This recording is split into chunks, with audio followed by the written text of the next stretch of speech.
full. It's beautiful. It's just fitting it perfectly. And that water comes in dirty. All right. Comes out clean as well. Welcome to our city council meeting. Heyo.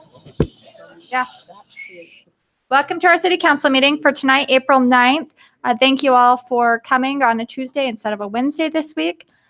We need to excuse Councilman Adams. He will not be with us this evening.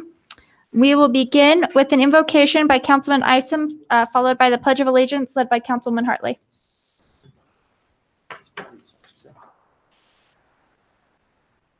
Our Father in heaven, we bow with hearts full of gratitude for the community we live in, for the opportunity to govern ourselves.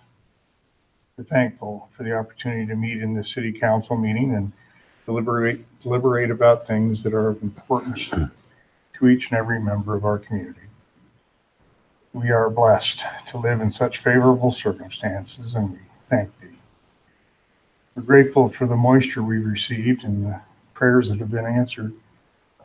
We pray that we can fill all the reservoirs and fill our needs in this arid part of thy vineyard. We are very grateful for all who work to make the city run smoothly and be such a delightful place to live, work, and play. We are especially grateful for those who protect us and pray for our fire and police and the early responders. We pray that they will be blessed and protected. Please bless us this evening.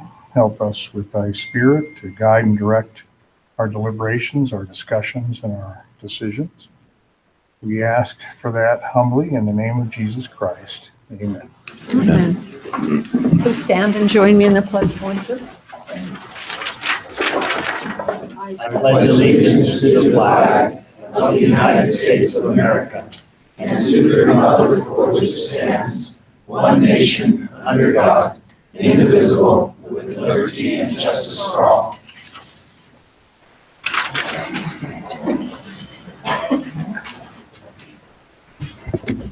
Okay, we will now move on to our agenda order approval. Can we make one move of the agenda items? Let's move 9 ahead of 6. But otherwise, I would move to approve the agenda as presented. Second that motion. All in favor? Aye. Okay, we'll move to council business. Can I express gratitude to our city for the cleanup efforts that are underway? My neighborhood is the beneficiary of yesterday and today, and that is just a marvelous thing that we do. I happened to be out front doing some last-minute bushwhacking when they came by to. We're not going to get you in a landscape company. No, in fact, there was no science to what I was doing, but it's just wonderful. Well, in fact, Jeff Hunter chided me for postponing it to the bitter end. But what a great thing that is for us to start our springtime with clean yards and to have them help us with that effort. I think that's a great thing. Just commend them for it and thank them for it. Agreed. Are there any others? No. Okay, we'll move to staff comments. There are any? Just because none of you realize this or recognize the importance, today is National Be Nice to Attorneys Day. Oh, sorry. And we have a didn't slew know. of them, so we're being very nice to you tonight. Yeah. So just keep that in mind. I'm holding out for the Accountant's Day. Ours came first, so. Okay, we'll move on to the business agenda with public comments. If you're here to address an agenda item, I'd ask that you wait until the agenda item so the conversation's relevant. If you have general comments, if you would like to address the council, now is your opportunity.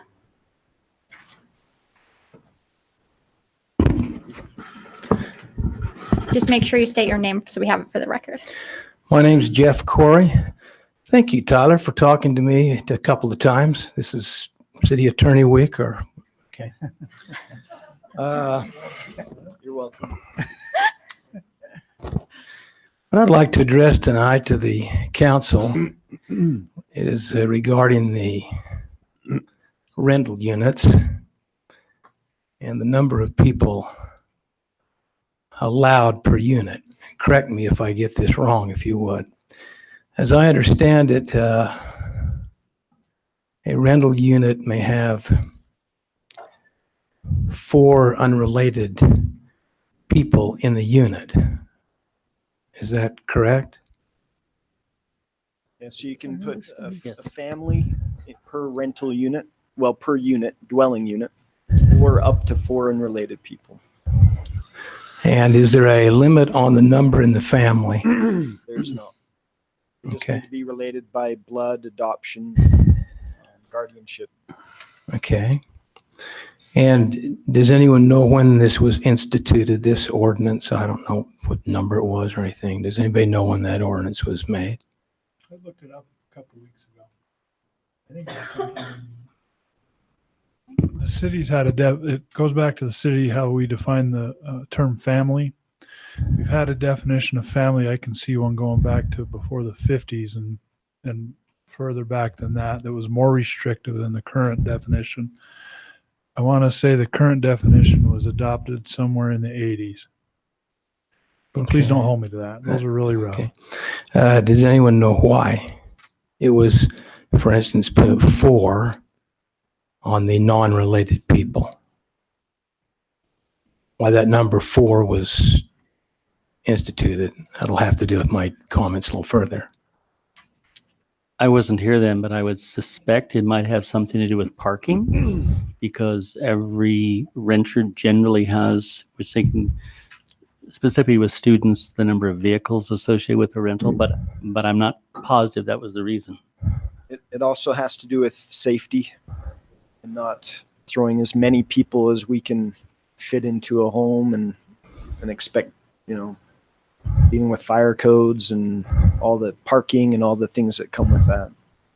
Okay.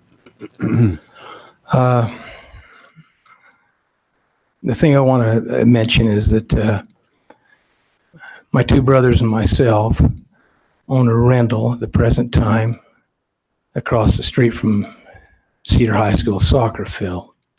In 1988, my wife and I bought that home, and we lived there, moved ourselves in, our 5 kids, and that became 6 later on. At the time we moved, it had 3 bedrooms. We added 2 bedrooms, so now it has 5. And it has a basement, and it's, a basement and a regular floor. 3 bedrooms upstairs, 2 downstairs, a living room in both places, or family room, whatever you want to call it, kitchen. We lived there, I had kids go on missions and things, but my wife and I lived there until 2002. Then we moved to a new residence on 300 West, and the home became a rental at that time. My boys were going to school, and they kept it rented, and they lived there and got renters and so on and so forth, and then eventually they all left. And we turned it over to a rental company.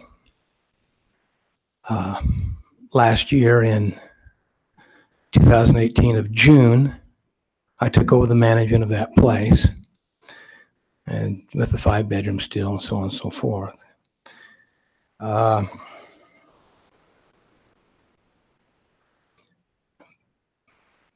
And this, of course, applies to a house, that we've talked about, not just a rental unit. I guess I would like the council, I'd like to make a request, or ask if you would think about it. I have 5 bedrooms in that home. And if I went down to 4, and I'll admit right now, there's 5 people there right now, each in a bedroom. We got 2 of them that are getting married, and one's going to go to medical school later on this year. Okay, 2 are getting married before June. And so my request is to the council, if you could change that ordinance, even to allow a number of bodies as to how many bedrooms that you have at the place. Because as it is right now, I mean, I'd go to 4 and there'd just be this empty room out there for whatever. And I've already got a living room upstairs and downstairs and so forth. I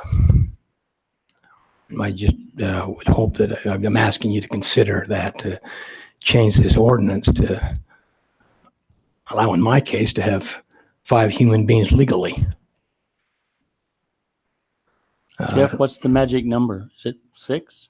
Is it 7? Well, I'm asking if by bedrooms, how many bedrooms you might have. I mean, I'm certainly willing to go 1 person per bedroom, and I could have 5 in my case.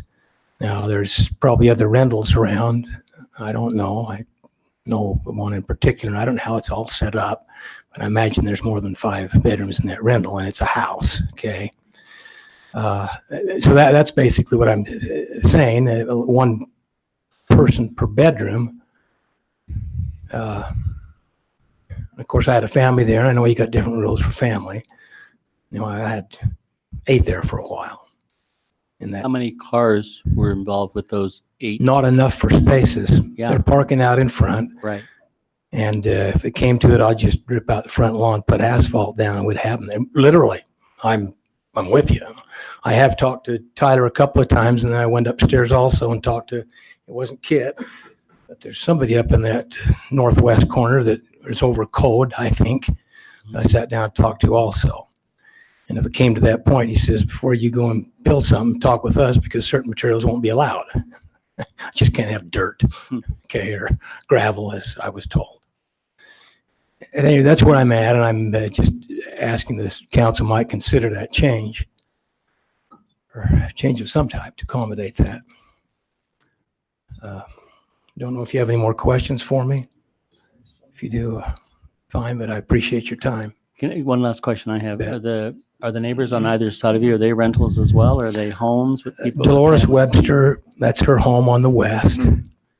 Dolores is on the west, and she lives there. And then I think that on the east, I'm thinking those are rentals, the next 2 up anyway, and possibly where the Evans, Mr. Evans used to live. I think that was the last name. That's probably, I'm thinking the next 2 are for sure. I haven't checked into that, but I'm thinking they are. So anyway, Thank you. Thank you very much. Thank you.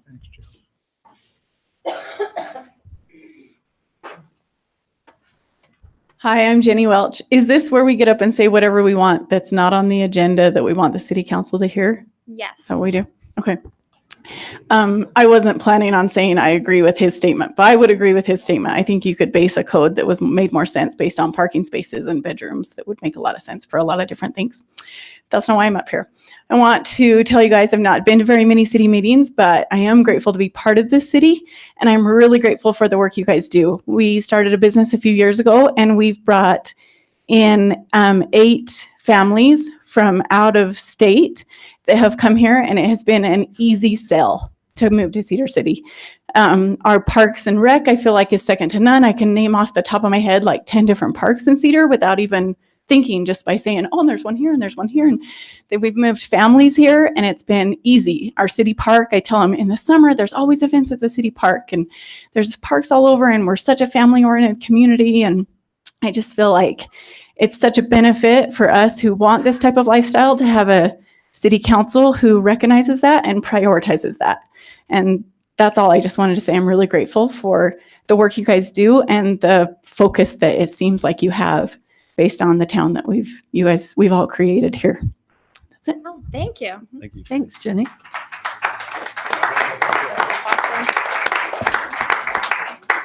All right. Are there any other public comments? No. Okay. We will move on to our public agenda with the consent agenda first. Item number 1, approval of minutes dated March 20th and 27th, 2019. Approval of bills dated April 5th, 2019. Approved vicinity plan for Sage Spring subdivision phase 2, 3, and 4. Falcon Ridge. Approve final vicinity plat for Cedar Edge PUD phase 2. Approved final plat 1 for Talon Point and South Mountain phase 3. I have a question on number 2 of the consent calendar on bills. Yes. Just have a question about the BYU Alumni Association. So they have a BYU Alumni Association brought down a choir. They performed in the Heritage Center. And when we have groups come into the Heritage Center, whether it's BYU or anybody Right. else, we collect the gate. We take our cut of the gate and we cut a check out Got to it. the performers for the other portion. Thank you. Yeah. Thank you. You have something against- No, nothing against BYU. I just thought, oh, go Utes. Thank you. Motion to approve the consent agenda. Second? All in favor? Aye. Okay, we'll have item number, we'll move to the action agenda with item number 9 first. Consider resolution to approve the city's emergency plan. Yes, you owe us big time. Because we put you first. Mayor and Council, Mike Schertz with the Fire Department. I do appreciate the kind gesture that Mr. Isom made on my behalf. So here again, we discussed this item last week at the end of the night.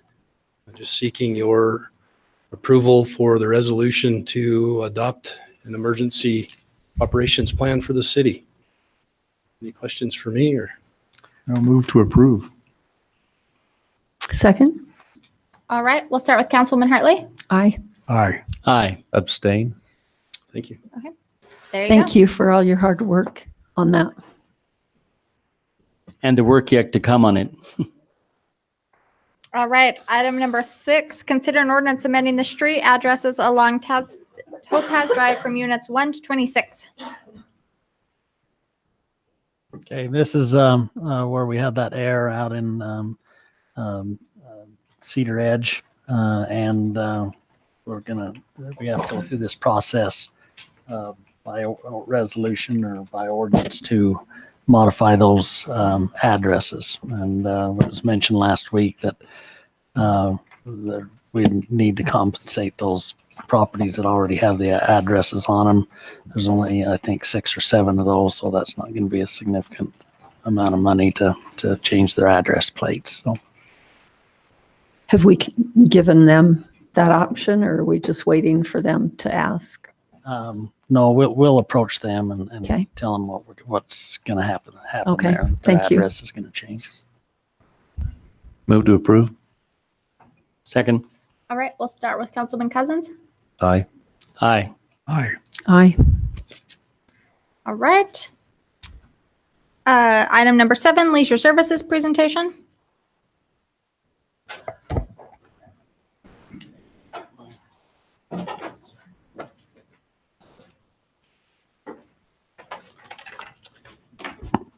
Good evening, council, mayor, staff, Ken Nilsson for Leisure Services. As requested from our discussion last week, there was some information that was desired from recreation aspect. Jen's here to do that presentation. I just wanted to, my charge was to kind of find some information versus revenues and expenses for gymnasiums. Kind of the aspect of a gymnasium hooked to a community center. I've called several community centers in the state, including Farmington, Lehigh, Washington City, just to find out any information they could give me on revenues for their gymnasiums. As we know, community centers have expenses and revenues, and we hope to have our revenues close that gap so the expenses don't always stay ahead and keep getting larger and larger. Just to share some information,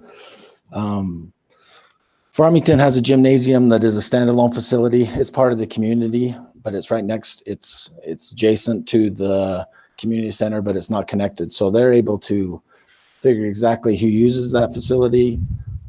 Unlike some facilities where you go in and you swipe and you could go to the pool or the gym or the fitness room, and it's hard to track those numbers.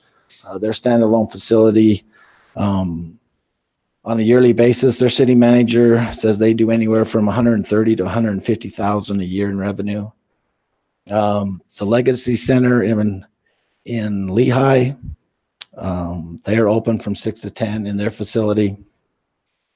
And remember, these gymnasiums, their programming starts first thing in the morning with fitness classes or whatever that's in there early.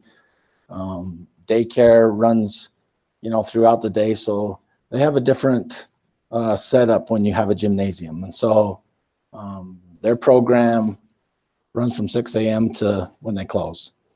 The unique thing about a gymnasium is it's available 12 months of the year. Our facilities, as good as they are, we have baseball fields, we have softball fields, we have soccer fields, we have all those great venues, but we use them 6 months out of the year. The other 6 months, they're stagnant. We don't program on those things.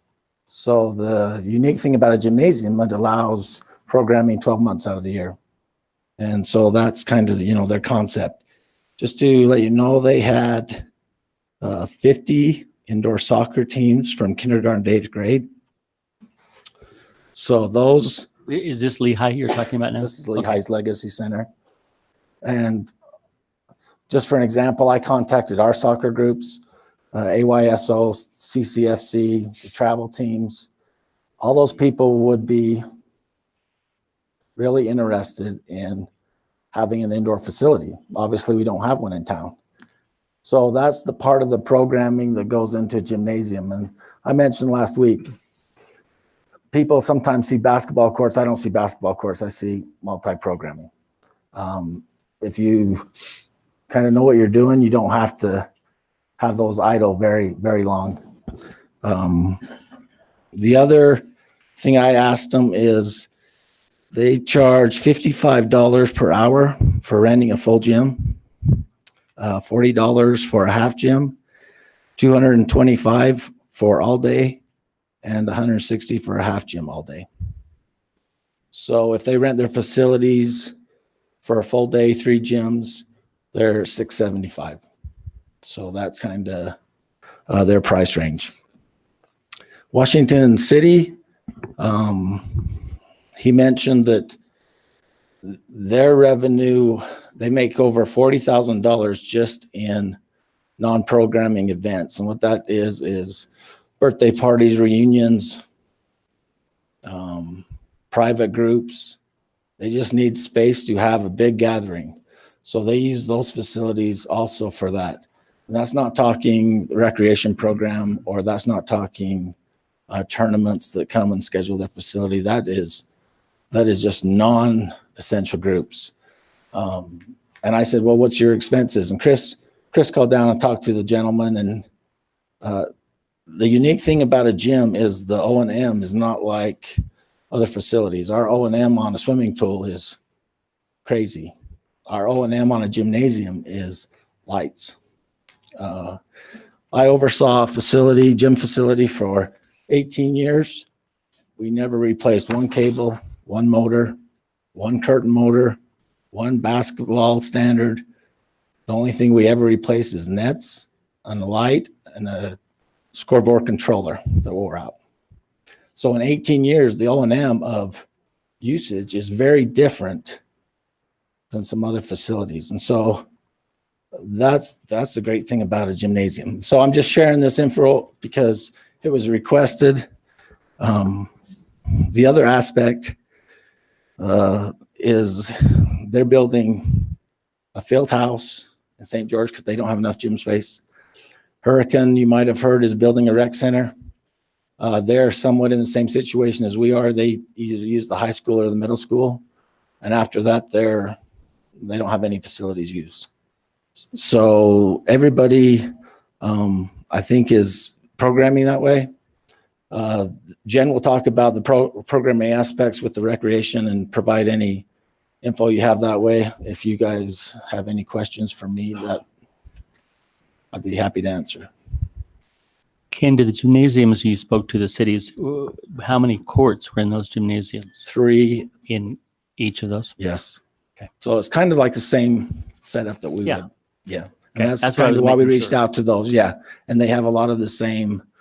Farmington has a population, I looked 2017, they have 28,000. So we tried to stay somewhat we're not going to Salt Lake to see what they do. I just try to inquire for somebody that's comparable. Thank you. Hey, I have a question for you. It's been mentioned that the Parks and Rec Advisory Board voted unanimously for the rink proposal to move forward. Was that for the proposal to move forward, or was that to come to City Council for a discussion? Can you please clarify what the wording of that motion or approval was? Sure. Dana, who is the committee chairperson, wanted to make a motion that they approved the ice rink proposal. I said, that is not your aspect of the board. You can propose to take something to council, to have that discussion, to let them have that discussion. The reason I wanted Dallin to have that proposal to them is they're the first step in our world as far as new programming and new facilities, and it's good to get those community members' opinions on things. It was stated that they are approving to bring that to you folks to have a discussion. That was their recommendation. Okay, thank you for You're welcome. clarifying that. Ken, before you leave, many years ago when Mayor Burgess was the mayor, he did a study. He went down to talk to Washington City. And if my memory serves me correct, I think they talked about a $4 million building. And then they told him it was about $150,000 a year for O&M. And that was employees, heat, lights, floor refinishing, all of the above. So, and the unique thing about a community center, such as ours, if you're putting it adjoining, is you don't have to staff it like you do a standalone facility. So our people would walk in and turn the lights on, and you don't have to staff it. You can let those people do their event, and you're not doing the labor cost like the pool where it has 10 lifeguards or other aspects that it's a standalone facility. So if we rent a school district facility, that means we have to have our people there. They have to have their people there, and the costs continue to rise. And that's the great thing about having a facility that's connected is our staffing's already there. You have somebody walk down, you have them lower the curtain, raise the baskets, lower the baskets, turn on the lights, and you're out. So a lot of those things, in a gym facility that I viewed, you refinish the floors, you keep that nice, you keep the nets nice, everything else kind of just takes care of itself. Locker So rooms, Paul, obviously. clarify what you mean, the 150, was that to run the gymnasiums, exercise, walking it was track, or the I whole think it was the MAC. center? No, it was just the MAC. The center. MAC part of it. That's what I Okay. remember. We could go Yeah. back to the minutes and look it up. And you get into, I was over fitness centers and those things, and those are expensive. Those raise your costs up. But the O&M of the gymnasium, I wish they were all like that. So you mentioned early on that there was, at least they could know the real numbers because the building was adjacent but not attached. So I guess they swiped separately or they came through different, whatever they did. So is that an advantage or a disadvantage relative to if gymnasiums were attached to the existing facility or in a separate location? I think we'd program it. I think the advantage is having it attached is O&M and staffing. I think the standalone raises your cost immensely. Could you get correct numbers of usage? Some track that and some do not. Okay. So in our facility, you come and you swipe and you go, okay, I'm going to the swimming pool or I'm going to the fitness room, but there's no way to differentiate between the two. Our program would, if we had a gymnasium or other venues that we needed to track numbers, then we would do that. I think that's more beneficial. But the O&M costs when a building is connected to a community center, I think those reduce everything because your custodial staff's the same, your machines are the same, you're using the same supplies, the same machinery, everything's housed in one place.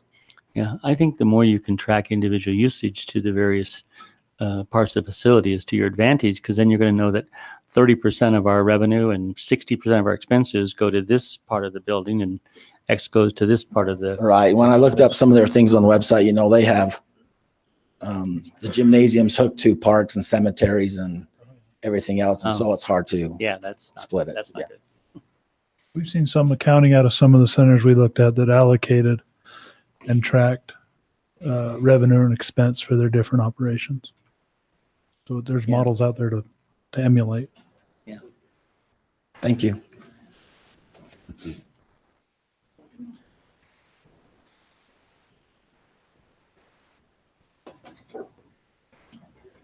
Is this a clicker? Back and forth. Perfect. Would you? Hello, my name's Jennifer Weaver, and I am Cedar City Sports and Recreation Manager. And I've just been asked to give some back history information and a little bit of information about our current programming as related to gymnasiums in the city. So that little folder I'm giving you just has some information that I might refer to later. I just didn't want to have it be overwhelming. You can kind of look at it and I'll point it out as it comes up. Okay. But I was just going to go through and give you a little bit of history first that I thought pertained to the issue. Obviously, it's been brought to the forefront of with hockey having a great vision and wanting to proceed forward. The discussion of the future gymnasiums then came into play with that discussion. And so this is what I wanted to give you a background on so that everybody kind of knew how we got to where we're at today. So back in about 2004, 2005, the community started coming forward with a big push to the council administration at the time because of lack of facilities in our community. Specifically, the lack of facilities they felt at that time were the baseball, softball, and gymnasiums that would facilitate like indoor soccer, basketball, volleyball, etc. Since then, the community got together and supported the RAP tax, which was passed in 2005. In hopes that that would be something that could help facilitate some of the facility needs. At that time also, there was a ball field committee formed that met together and started moving forward on what would be the best aspect, how to create new facilities for outdoor sports like softball, baseball. And then because of that, at that same time, that there was a consideration that the existing swimming pool, the lease on that was going to expire, that we had been leasing from SUU all these years, the existing swimming pool. Because of that and the need for gymnasiums, it was kind of decided to collaborate together and get a committee to start looking at a rec center in Cedar City. I don't believe that's the first time a rec center was ever discussed. I think there was decades before that as well. But as to my knowledge and lifetime, this is the information I know. So that committee got together, toured rec centers, got the design together, asked all the hard questions, and came together. The instructions were for them to design a $12 million rec center. And was their goal. And they came up with kind of a plan that you'll see in your packet. That's the old plan. When you see a draft drawn, that is it was not the first initial drawing by any means. It was one of the concepts in the final stages. And so with that concept, in 2008 is when that came about, and the city council decided to put this on the ballot that November to let the community vote to see if they wanted to have a tax bond to cover this facility. At that time, the council discussed a few different options to put on the ballot. There was an option of the complete facility, which when I say complete, a lot of people refer to as the aquatic center portion, and then the gymnasiums, or people will refer to that as the MAC Center. The MAC Center, there were two different concepts going on. The MAC Center was more of a multi-purpose indoor activity center for indoor soccer type uses, batting cages, other things. And then there was kind of a force in that same space that would be just two gymnasiums built at that time. And the reason why the discrepancy was the flooring issue as to what to put down, because they didn't know if they wanted soccer on hardwood floors at the time. It was kind of a new thought. But in that design, you can see that the MAC Center is placed on the drawing of the existing aquatic center where the hockey facility is right now, or the ice rink. And so they were trying to decide what to put on the ballot, and through a lot of discussions, they ended up putting on only one option on the ballot. And if you see this in your packet, this is a brochure that was sent out that kind of had the wording of the proposition of what was actually put on the ballot for the community to vote for. So is what ended up being proposed was the aquatic center portion. The gyms being included in that proposition was not on that. It was never brought to the public to let them vote whether they wanted to have gyms in that facility. The council decided at that time that they felt it was best for them to just vote on a portion of that facility. And so in that facility, what was voted on was that portion. And you can see right here on this side, there's 18 points, 18 main features that would have been included in that facility.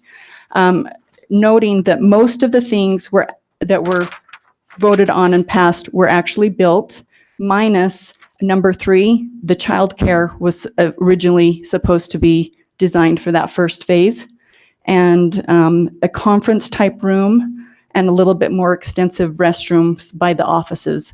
So there were a few things cut that even though was voted on and was supposed to be covered in the 7 million of that bond, actually did get cut because of budget. But I think it's just been a misunderstanding that the gyms were never, ever never brought to the community to vote to say, yes, we would like gyms. That has never been an option. Although there was discussion about a second phase that was noted that and planned for, that there would be a second phase that could possibly be funded at a later time and then added. So the more current history, so that's where we're at today. That's where that facility came from, and it's been built now. Also, the other facilities that did get built were the Fields at the Hills complex. So that kind of took care of some of the outdoor facility push, and then the indoor facility push, that's what we ended up with, and we're there today. So having said that, I do know that it was a little bit discouraging to the gymnasium type community at that time to have done all that public force and passion and then to be denied the opportunity to vote for that. So it just kind of fizzled, and the momentum fizzled, I believe. So is what you saw happen a few years after that was when the community got together to decide we'd like gyms. A couple people, community members who were proactive, took it upon themselves to build a private gym. So the evolution of where that gym came from was kind of because they felt that it was not in the near future for more community gyms. So that has been built since then and has done some accommodating of the needs that we've needed for gyms. And so then today, here we are, the vision of the ice rink was created. So this is the more current history that you guys are probably all aware of, obviously, that the vision of the ice rink came and their passion came, and they started an agreement with the city to help facilitate that. And that was agreed upon to put in that location where if phase 2 were to ever happen, where the gyms would have been built. So that's why we're tied together in conversation, I guess. So right now, the current topic moving forward, obviously, is just having a discussion to see if we can find a long-term solution for both facilities, to see if there's a way to create in our community a high ice rink hockey facility along with gymnasiums and make our city extra grand, right? Thanks for the comments to the lady that was appreciative. That was nice to hear. So, so that's where we're at. So my portion of this, to let you know some of the ins and outs of the current situation for gymnasiums. That's what I was asked to specifically talk on. This right here is a vision of the gymnasiums, how they would be built once the hockey rink finds a new location. So this is a proposed drawing that Mark Wilson did, I think, along with Dallin. It was part of their research, and this is what proposed what that would look like. I think you've probably seen that before. So the current gym situation, can I pull that down? Just does the screen go down more? Or just small screen it if you want to, and then they can see it. So I'm kind of trying to paint a picture for you as to what uses gyms. Go back one slide, yeah. If you can't, that's okay. We can read it off the wall. So right now, the programs that Cedar City Recreation runs that uses a gymnasium is we do 2 sessions of adult volleyball, one in the spring and one in the fall. And then we do youth volleyball and youth basketball. And you can kind of see the dates there that we run through. The things that you're wanting to know most of is number of teams and number of participants. Obviously, you can go down the column there and see that totally that served about 99 teams this last year, and with about 964 participants. So that's people who are actually signed up for the actual league. Keep in mind that when they do come into a gymnasium or whatnot, families come and there's a lot more people and traffic through these gyms. And therefore, participation of family units happens this way. But that's kind of just the basic numbers of teams and participants for the 4 programs that we run through Cedar City Recreation right now. Jen, what kind of revenue does that bring? The revenue, that's a good question. I should have brought my revenue page. With this, the directive of Cedar City Recreation programs, we've always tried to keep the cost of exactly what it would be to run the program, if that makes sense. So adult volleyball, we've set the fees that when they get done paying the fees at the end of the day, that's how much it costs for us to have the officials to rent the school gyms and to give them their t-shirt.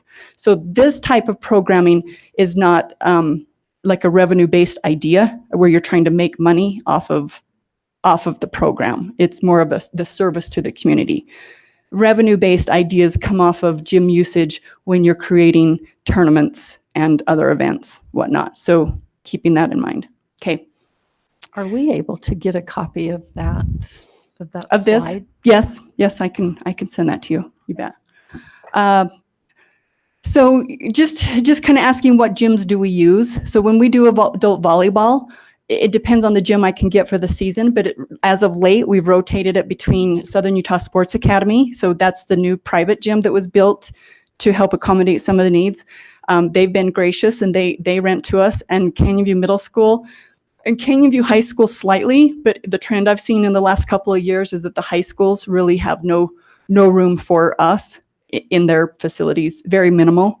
It got to where there was just a little issue too at some points when we were renting Canyon View High School and Canyon View Middle School in adult volleyball. We would have to go set up at one gym, and because of timing, we were only allowed to have it for a couple hours. We'd have to break the equipment down, go across the street and get into their gym that was open for the later hours, set it back up and continue the league play.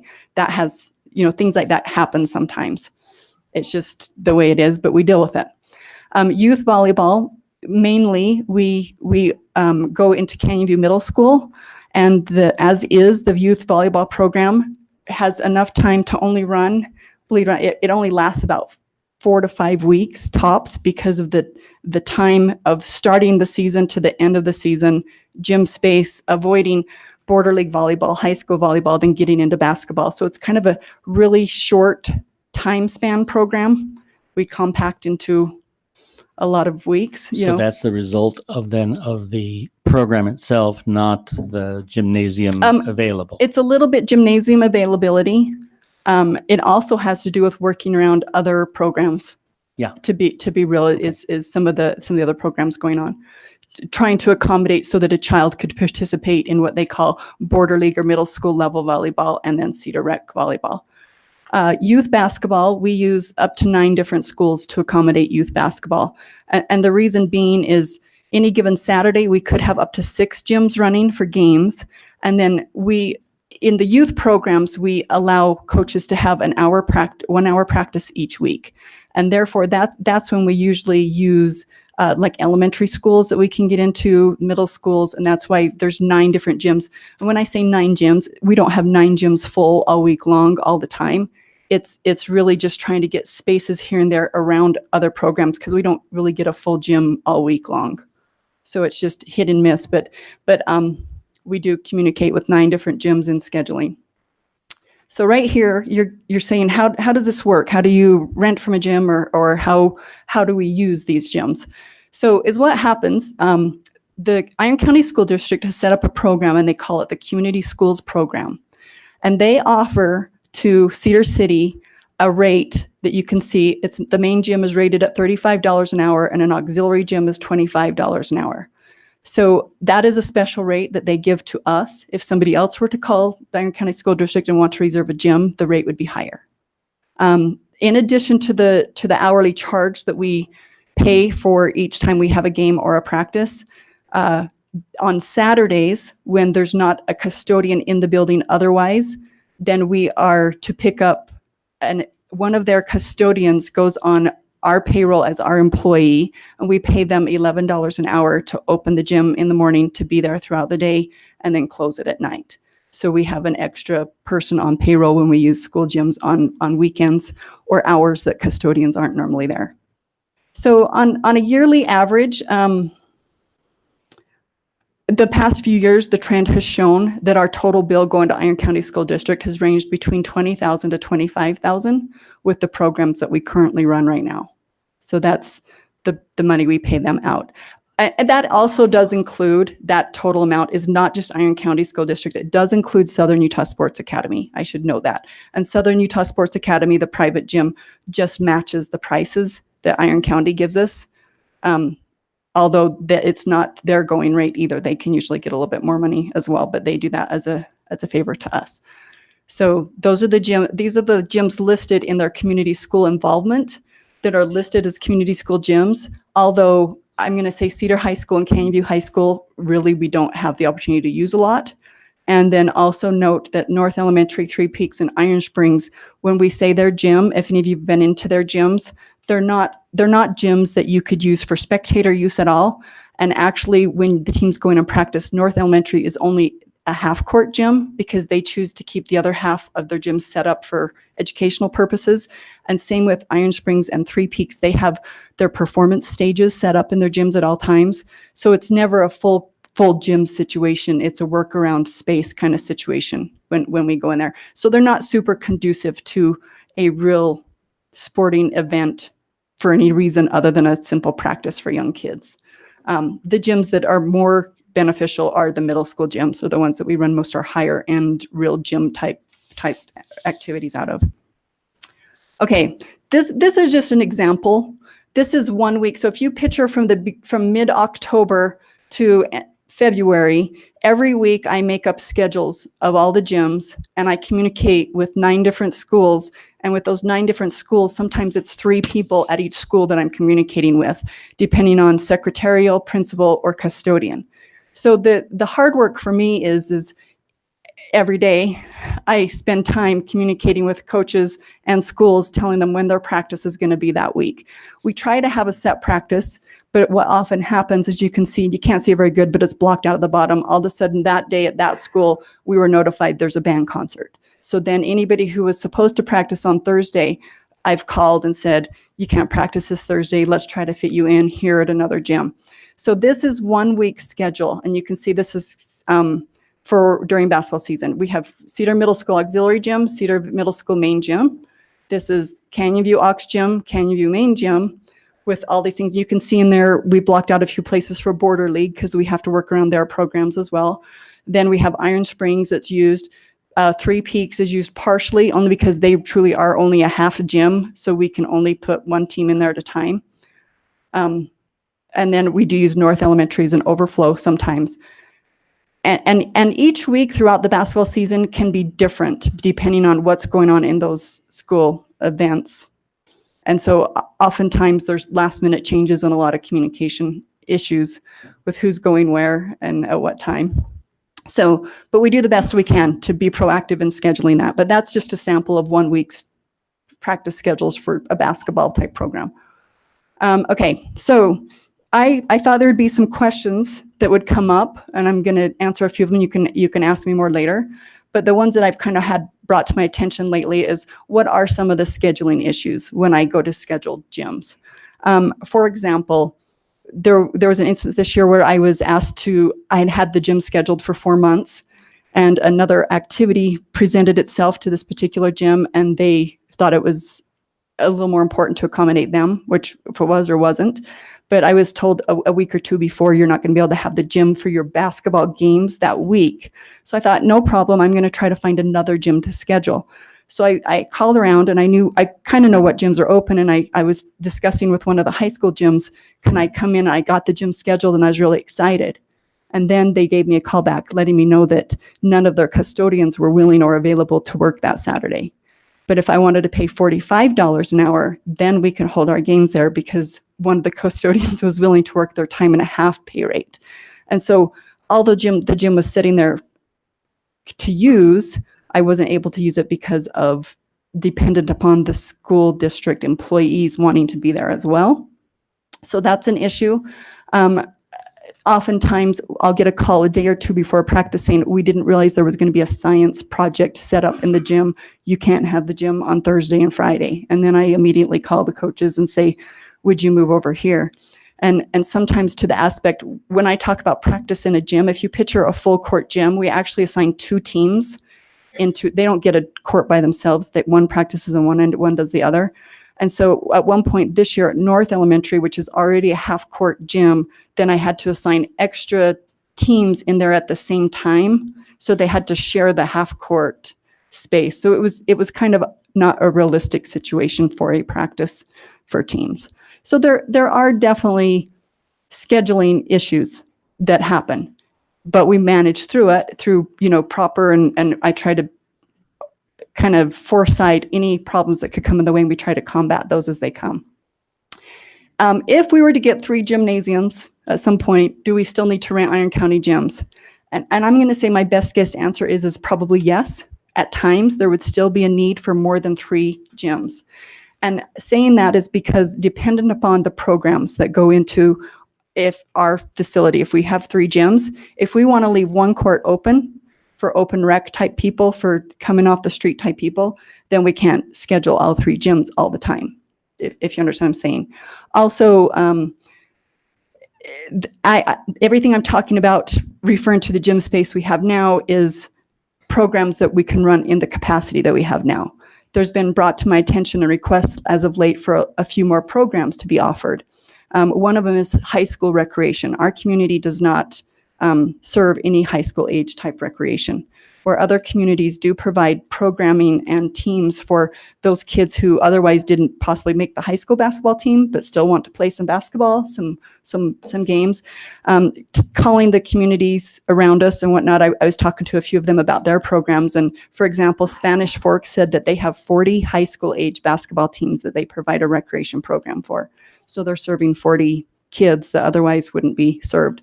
So expanding our programs, we could really fill the 3 gyms that we would have, plus still have some need for Iron County School District gyms, in all honesty. So would that entire bill of the $25,000 go away every year? Maybe not. We might still be paying out $5,000 for needs that we have, possibly, in order to get everything done. And then people often have, the impression, is there still gym space in Iron County gyms to fill? Are they open at times? And the answer to that is yes. So there are open gyms to be had at times. Keep in mind, most of the time it's the elementary school gyms, which are not super desirable or capable of facilitating every program. And also it's in the off-season times. So for example, from maybe 1st of February, March, April, May, there would be available gym space. But at that time, usually there's not a lot of people seeking for gym type sports in the middle of April or May. So when people ask that, they say, well, I've gone in gyms and I see that they are empty at times. And that is true. Sometimes the gyms are available still. They're not filled to 100% capacity every day. So then I get asked, well, can we continue for the next several years with the current gym situation that we have? Because that's kind of what's been brought to the table, is the how many years away are we to needing these gyms? And obviously, if you ask anybody that's been involved in the last little bit, is we needed the gyms 10 years ago, but that hasn't happened. It would be really great to have gyms, but could we continue? We could continue exactly what we're doing, for the next 3 years, the next 5 years, the next 7 years, as long as the relationship between the Iron County School District stays as is and the sports academy stays as is, and we don't have a whole lot of growth in our community, and we don't add any programs. So if we want to continue to just operate those basic programs that we do, we could do that for a little longer. Is it hard? Yeah, it's kind of hard. But is it doable? It's doable. Is it the best situation? No, but we could, to be fair. Other considerations that I wanted to bring up at this time when we're talking about deciding upon the future of the gymnasiums, things that concern me is I think this discussion should be broader than just the gymnasiums. The vision of the initial committee that proposed, what type of rec center we wanted, the daycare and the childcare was a big component of that. And I know that would be a little extra cost in addition to what you've heard the numbers for the gyms coming out, but that is a revenue maker. And that's what also facilitates the ability to have daytime programming in a rec type facility, to have daycare. For example, for years, I took my kids to the gym daycare day after day after day. And that's because you could do that with your kids and then you got to use the exercise equipment or go swimming. So I would love for you to consider that back into the conversation, I guess. Jen, I have a question on, Mhm. sorry to interrupt, you're but the fine. exercise machines, why are we, I've Okay. always had an issue with that. Seems That- like we're competing against private sector with having exercise equipment at the. Yeah, so the proposal shows on, you can see that gym, it has like an exercise area. I would think that every standard community, when we toured, now this is back in 2008, mind you, because it's been that long that we've been investigating this. We toured all the rec centers and we asked that question as to how do you feel the community has reacted that you have facilitated a workout space or exercise machine space? And do you feel like that's competing against your private sector? And a couple of the communities said that was a big concern, and we had some pushback with that. But as what they found in every situation, everyone could report that they felt that by actually putting the exercise and workout facility in and classes, that it actually gave the private sector a boost. And it was not a competing factor. And they kind of aligned that to that most people who come to a rec center would be like a beginner type exerciser getting into the world of that, that the privatized ones are a little more intimidating. Then that kind of encouraged them and got them to, and then they built up to some of them going back out to the private community. And I can't explain all of that exactly, but that was the answer that we had when we toured those years ago, is that they did not feel that it impacted or put them in any kind of financial situation of not running their private business. So How busy is our exercise room? our exercise room, comparatively to other gyms, not very busy. Okay. Not very busy right now at all, in my opinion. So the additional costs that I also wanted to be considered. The other portion of the building that, along with the daycare, is if you've seen the overlook period into the overlook spot into the pool, there's a big space up above the pool that's an overlook into the pool that was at one point designed to house some exercise equipment, and it didn't work out up there. But there's a big space that could be used that is also not in the conversation of developing at this time. So I would just like you to at least know that those two components, that could be something, usable space that's already built, just needs some modifications for whatever. And then the daycare would be a big component, I think, to add if you're looking at revenue. So when I say additional cost also, I know the numbers have been thrown out for the gym prices as like around $2 million for hockey, another $2 million when we convert, or like a $3.6 million if you just do it now. That's what I've heard. Don't know if that's true or not. Additional costs to me that I don't know have been considered, and maybe they have and they haven't in that price. The things that do cost some things are the staff. Obviously, if we build some gymnasium, there will be some additional staffing required because Chris and I are not miracle workers.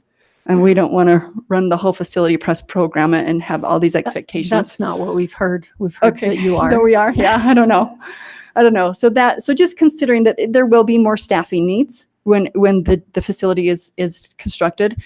Sporting equipment, people never think about the cost of that going into it. I just barely went in when we use, that's another cost that we do occur sometimes when we use the school gyms. The middle schools don't have as high a standard of their equipment usage for the PE classes as I do for my rec program. So I often go in there and find that the volleyball net's torn or that the pole's bent and whatnot, and they really don't care to replace it. And so I finally struck up a deal with them that when things need replaced, that we go in 50-50. And so just recently, we just bought one gym worth of volleyball standards to the tune of almost $10,000. And so each gymnasium would need, volleyball equipment to maintain, and that's, that could be $60,000 startup costs. Scoreboards, I don't know if that was in the original bid. Bleachers and the exercise equipment. So besides just the construction, there is a little bit of additional cost. And that question, I wasn't in on the designing of the gym, so I don't know if Mark already put that in. So that would just be a good question when you're looking at costs, if there's another $200,000 or $500,000 or something to be needed. But I would say this, in all my experiences, if those things aren't looked at, then you really don't get what you need. Do you know what I mean? Like, you don't want to regret not looking at everything and be able to fund everything that you want, or it becomes not the usable facility that you wanted it to be. The other thing, there's other equipment costs too. Like, I don't know, it's been talked about with indoor soccer, we'd need maybe nets to surround it, because you don't want them really kicking soccer balls into your standards and up the upper level. So some netting, and also for batting cages, if that's been on the table, I don't know if that still is or not, but that would have to be some consideration of additional equipment bought up front. Not big money, but something to think about. The last thing I just wanted to say was a little bit of projected revenue. I know Ken went over this, and they just asked me a little bit of my knowledge as to what that goes for. I'm going to say, this is the deal, and I know that the ice rink has the same vision. It's exactly the same thing. These people go weekend after weekend and participate in their leagues and their games, and they're driving to other communities, and they're seeing this. They're pouring their money out, right, to go and participate in that. Youth sports has become a $15 billion industry. It is big, and if you have a child in that age group, you know that that's your life savings spent, right? So facilitating tournaments in our community could be a real revenue-based thing. Just on an average, if you were to do one weekend of a basketball tournament, and you take 35 teams to maybe 50 teams, minimal 35 teams, you have 35 teams come here one weekend, you charge $300 per team, you make half of that in revenue. You pay the officials and whatnot, the other half. So on a weekend, you could make about $4,000 off a minimal basketball tournament. Mind you, this summer, I'm scheduled to go with my daughter to 3 AAU basketball tournaments where the team fee is not $300, it's $650, and I pay $10 to get in the door. So when you start creating, if you could put Cedar City on the map and you get the privilege to host an AAU type tournament or whatnot that are sanctioned and college coaches are coming to watch kids, then you get your money really. That could be a $15,000 weekend, a $20,000 weekend. And so if you create a facility that's worthy of that, then the revenue goes up. Mind you, if you get the right person and staff in there to program that has to go hand in hand. Because I know that in both situations, hockey, basketball, whatever, when you think about this could happen, the programming is key in that. You don't want to have the facility and then just go, oh, nobody really is motivated to program it. So that's something to say. So I am here, and I just know that recreation either way is a wonderful thing. I think what the hockey has done, I see their passion that they have brought forward. It reminds me a lot of the passion that we had going forward for the gyms and whatnot years ago. And I felt like that was just a little defeated at the time. And I feel unfortunate. And I don't want to see the same thing happen to them. I think a great judgment call on your behalf of trying to facilitate both avenues is number one priority. And then taking your best educated guess after that as to what can be done. And obviously you guys are the ones that know the numbers and financial situation and what can and cannot be done. But I'm pro recreation, so anything we can do for any of this cause is wonderful. Any more questions? Jen, I have just one last question for you. Okay. On a whole, then, you kind of alluded to this, but would you say that community sports programming in our city is growing, or have we turned people away from programming that So because they couldn't facilitate so them? okay, so in a sense, turn people away possibly. Right now, I don't ever turn anybody away. I make things work. It's really hard, and the volleyball community hates me for it. But when I say we're going to cap it at a certain amount, and then I feel bad because I don't want to cap it, we find ways to go around it, whether we have to take down the equipment at one gym and move to another. So we don't turn away teams or anything from the existing programs we have. Is what we turn away is the 7 other programs we should be offering. And they're not all indoor programs, but there's Right. some outdoor programs. For example, that high school age programming, we're not offering that. And I would like to try, but I get scared too because I worry about the complications you run into, and the fact that most communities like ours, there's more than one sports and recreation director. There's 3 full-time staff people running tournaments. You know, somebody might be assigned to adult sports and someone might be assigned to youth.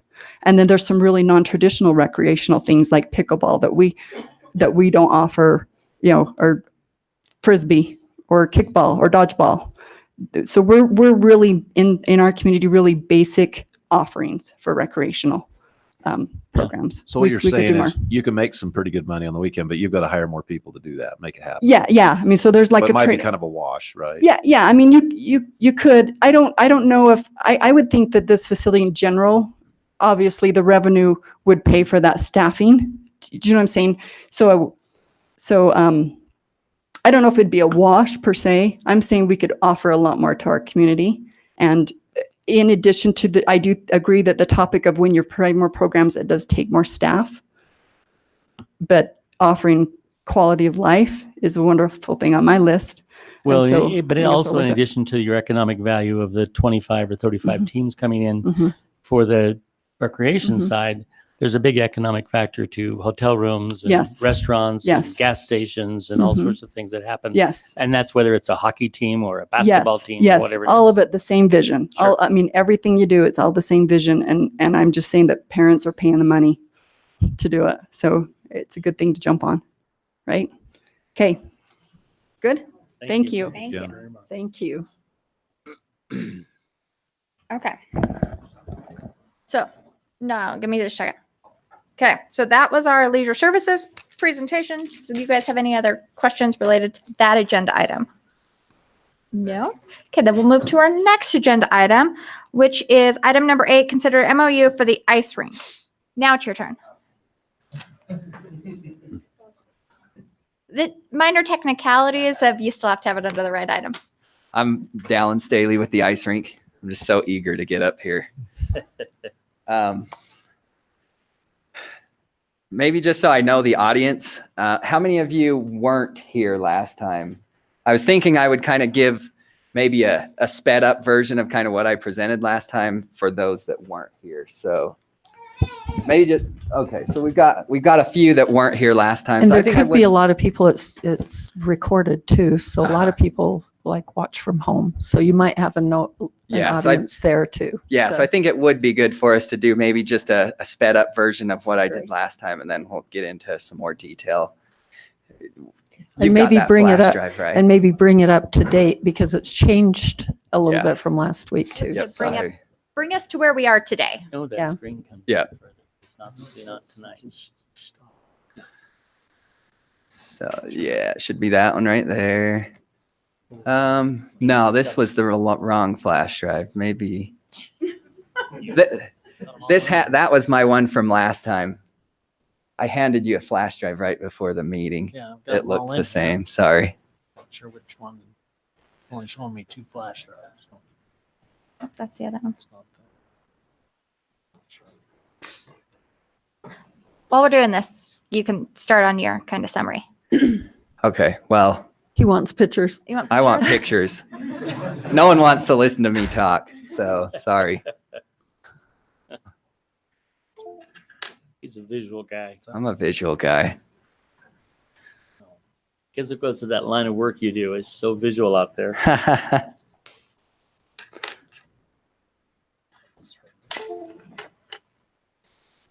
It's not there. A quick question, Sorry. so that's silent. If we're here to support what Jen just talked about and what Dallin's going to talk about, is there going to be a time? We'll let Dallin do a summary, let the council answer some questions, and I will give a amount of time for public comments. Since this is an action meeting, it won't be as much as last time. We'll just set an amount of time. So yes. Okay. Yeah. One of those two should have okay. So it's presentation 2. Oh, I've got the clicker right. Perfect.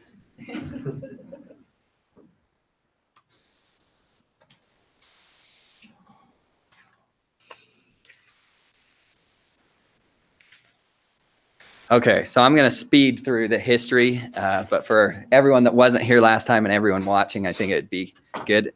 And just to start off, I should have mentioned this while we were quiet, but Jen's awesome, and I've actually learned quite a bit from her just in the last week, even kind of learning what she does. I have a lot of respect for Jen, and I really appreciate kind of the history lesson on everything. That was great, really good for my knowledge. So quick history on the ice rink. So the ice rink began as just a desire for something to do in the winter. So that was all it was ever meant to be was a place for a few friends to get together and play hockey, even though we didn't even know how to play hockey.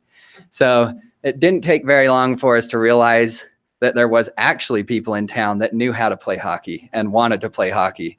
So within a couple of years of us doing what we did out on the farm, we started with hay bales and a plastic tarp in the bottom the first year. The next year, we had a really fancy plywood perimeter with a plastic liner in the bottom. It didn't take long before we had a lot of people wanting to use that. It turns out not just hockey players, but just your average citizen of the community is looking for something to do in the winter, and this is something that appeals to basically everyone. So we had church groups, we had just families that wanted to come out and use it. We had people that wanted to come out and propose to their girlfriends on the ice rink, and we accommodated all of it. It took a decent amount of work because we had no tools to maintain the ice other than the flat side of a landscape rake and a garden hose and snow shovels. So it was good.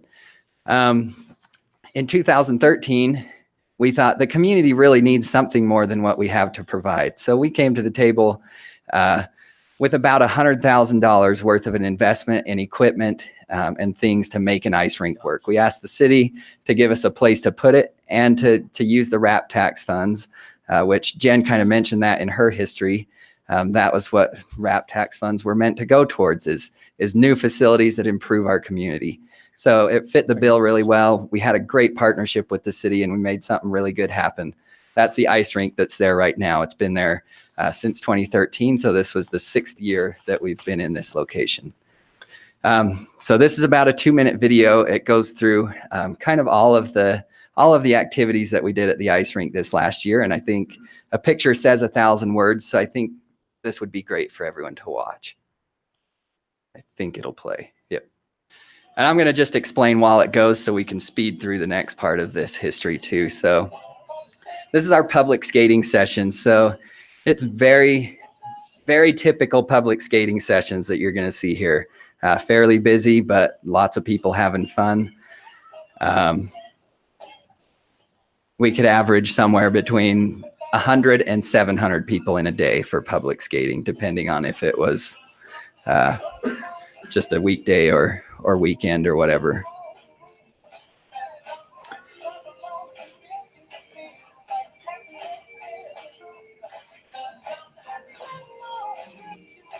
So this is our Learn to Skate class. We had everything from beginners, 4 years old and up, kind of advancing through a little better skill level, but we only had time in the season to run one 6-week skating class, which is very hard to get really good at skating in 6 weeks. So these guys got about as good as you could get in that time.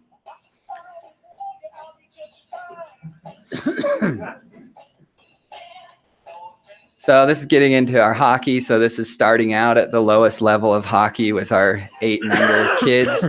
A lot of these kids are playing hockey for the first time, and you wouldn't believe the difference from a kid stepping onto the ice the first time to their last game of the season. kids just pick stuff up so fast. It makes me jealous.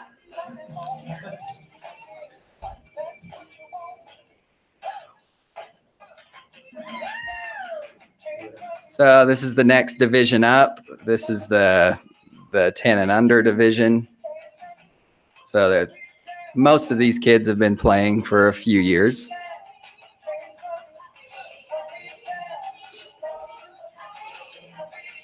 And just advancing up through the levels.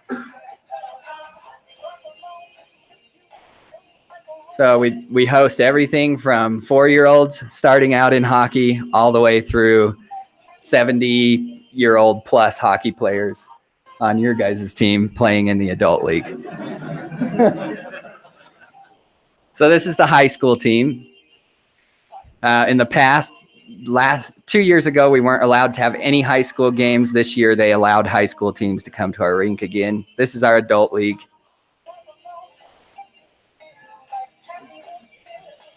Where do your refs come from? They're local refs. Yeah, high school refs have to come from Northern Utah because they're the only certified refs for high school.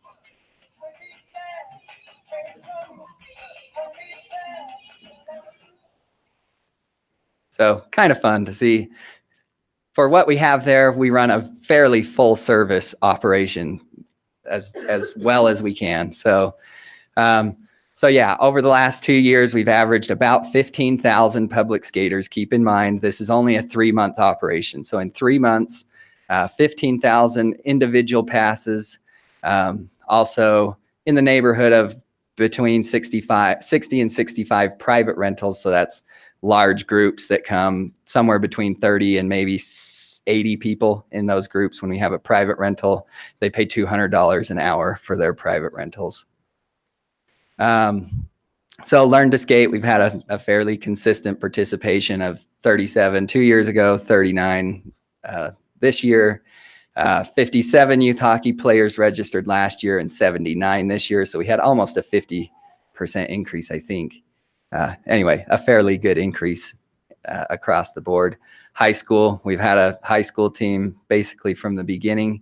It was great to have. I think we had 13 home games here this year, so that was good. SUU is a budding and growing program that has a lot of potential. They depend on our ice rink. It's the only ice rink they have from between Vegas and Provo. 19 registered players last year, 29 this year, and lots more club members too that aren't playing but part of the club. And adult hockey grew from 107 players to 123 players. So I feel Jen's pain.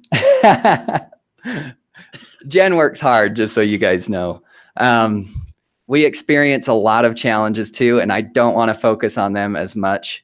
But just so you know, we've talked about it before, but essentially any type of weather that we get in southern Utah is a challenge, whether it's snow, wind, rain, snow. We spent a lot of time shoveling snow, and we were closed for eight days this season. Of our 3 months, 8 days we were closed. And I would say at least 8 days we were severely limited in what we could do because of the weather. So that's because of inclement weather. In addition to that, the weather makes it impossible for us to do anything during essentially sunny times of the day, except for public skating that you can see in that bottom picture where we cover half of the ice to block it from the sun and let a few people skate on the side. But as far as any programming, essentially anytime the sun is up, we can't do anything. So, yeah, so I guess on top of that, the other challenges that are maybe even more unique is just that we are running on equipment that's about fifth hand at this point and has been in seasonal operations for all of its life, which means it hasn't been well maintained and has lived a rough life. So this is what we're really here to talk about, is the future. What do we want to do for the future? So this is something that has not just come about in the last few months. This is not a harebrained idea that's sprung up willy-nilly. This is something that we've been looking at, considering options, working towards for a long, long time, probably at least 3 or 4 years that we've been looking at different options, considering our options, seeing what's the best thing to do, analyzing our current operations. So this is the floor plan of what we want to do. It's in the current location of the ice rink. So just to point out the things that makes this a good plan, the thing that makes it a workable plan for the ice rink. So first of all, it has restrooms. Currently at the ice rink, if you want to use the restroom, you have to take off your skates. If you've got a small kid that needs to use the restroom, you have to take off their skates. You have to walk all the way around to the front doors and into the building to use a restroom. If you're a parent with a small kid, you have to run. And you probably better bring a change of clothes, because a small kid, it's hard to get there. So restrooms, that's huge. A basic need of a facility. We'll have it. The other one that's just absolutely huge is a roof. It shelters the rink from the elements. All of those things I told you, rain, snow, sun, all of those things, the roof takes care of that. We can program this thing 6 a.m. to whenever we have to close. So it makes a real operation possible. So the other thing that's huge, I don't know if you guys have noticed, but winters in Cedar City are quite cold and a lot of times windy, and some years pretty snowy. So are springs. So the thing that's really nice is we have an indoor lobby, an indoor climate controlled lobby. If you don't want to be on the ice and be cold, you can be in the lobby and be warm. If you're on the ice and you get cold, you can go in the lobby and get warm and have some hot chocolate and enjoy yourself. It makes this a much more pleasant experience. In addition to that, we have an actual concessions area, a larger skate rental area. On busy weekends, especially holiday weekends when families want to go out and do things, it's common for us to run out of skates, especially in certain sizes. We can increase our skate rental fleet by about 40% with the increased space. So on the program side, especially the hockey side, things that are really big is we'll have a changing area. Currently, we have a closet and 2/3 of a shipping container that we have to change in. A lot of times we're locked out of the closet because the aquatic center is closed, or other people have been making a mess and so they locked us out. So having the locker rooms that people can go out and use to get ready for their games. This is a sport where you're carrying a bag that's as big as you are, and you're putting all of that equipment on you. You need a place to change. So those are big. 4 locker rooms makes it possible to host tournaments, because while you have 2 teams on the ice, you also have to have 2 teams getting ready in separate locker rooms. So that makes it possible to program, efficient programming and even tournaments. What else do we got? Oh, yeah, I almost forgot one of the biggest ones. So the high school association allows teams to come down here. Our rink is not regulation size for high school or for college. College teams will not come here because it's not regulation size. This is a regulation NHL size ice rink. So the size is great because we can host regulation games now. We can bring anything ice sport related except for speed skating is sanctioned to play on this size of ice. And the other thing is, for our youth programs that may play cross ice, we can be much more efficient because we could line up 2 or even 3 games cross ice on the same sheet of ice. So it makes our programs much more profitable and much more efficient. I think that was most everything. So like Jen mentioned, our plan was developed with the idea in mind that the gyms may need this space in the future. So we planned everything that we did to accommodate everything that the gyms will need in the future, so that depending on the options that we all decide are most feasible and most beneficial, this will work for anything that we choose in the future. So this is what the proposed facility should look like. The architecture has been designed to match what's already there. The materials are planned to be equal in quality to what's already there. And all that would essentially what would need to be done to finish this into gyms is to put up 1.5 walls, put in your heating and air conditioning systems, and put down your floor and your hoops, and away you go. So this is a very, very good step in the right direction if that's the transition that happens in the future. So for the meantime, I can imagine myself there, and I think it would be a great place to be. Here's a few more shots. Oh, this is something I didn't mention, but an area for spectator seating is also planned. So this is above the locker rooms looking down onto the ice. This is from on the ice, and this is probably my favorite rendering of all of these, is just the view that you're going to get from on the ice out to the mountains. This is going to be, not only will this be the only rink between Provo and Las Vegas, this will be the coolest rink between Bend, Oregon and New York City. Just kidding. This will be a very unique rink. Teams call us all the time because they want to have that outdoor atmosphere. And we just have to say, we can try and make a fun game work, but we don't have facilities to really make anything happen with you guys. Teams are going to love the atmosphere that they're going to get at this facility. And then this is just a shot from the lobby. So from the lobby, from the first time you walk in the door to this facility, you'll be exposed to essentially everything this facility has to offer, with the view out to the ice rink to see the things that are going on and everything that's available to you. So pretty excited. So our winter programming is going to be a lot of what we've already been doing. So public skating, our skate school, will see a huge benefit to having a longer season, that we could run at least three skating school sessions rather than one. Our hockey programs will see a huge benefit from being able to depend on their ice time.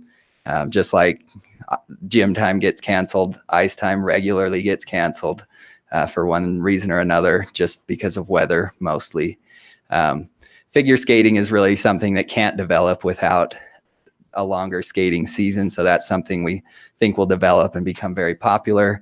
And curling, although no one here is probably a curler, nearly every ice rink you talk to that offers curling says that it is surprisingly popular. So this is something that we would probably plan to bring on within this, maybe the second or third year that we're in operation, as we progress. So summer programming. So this is another thing that's huge.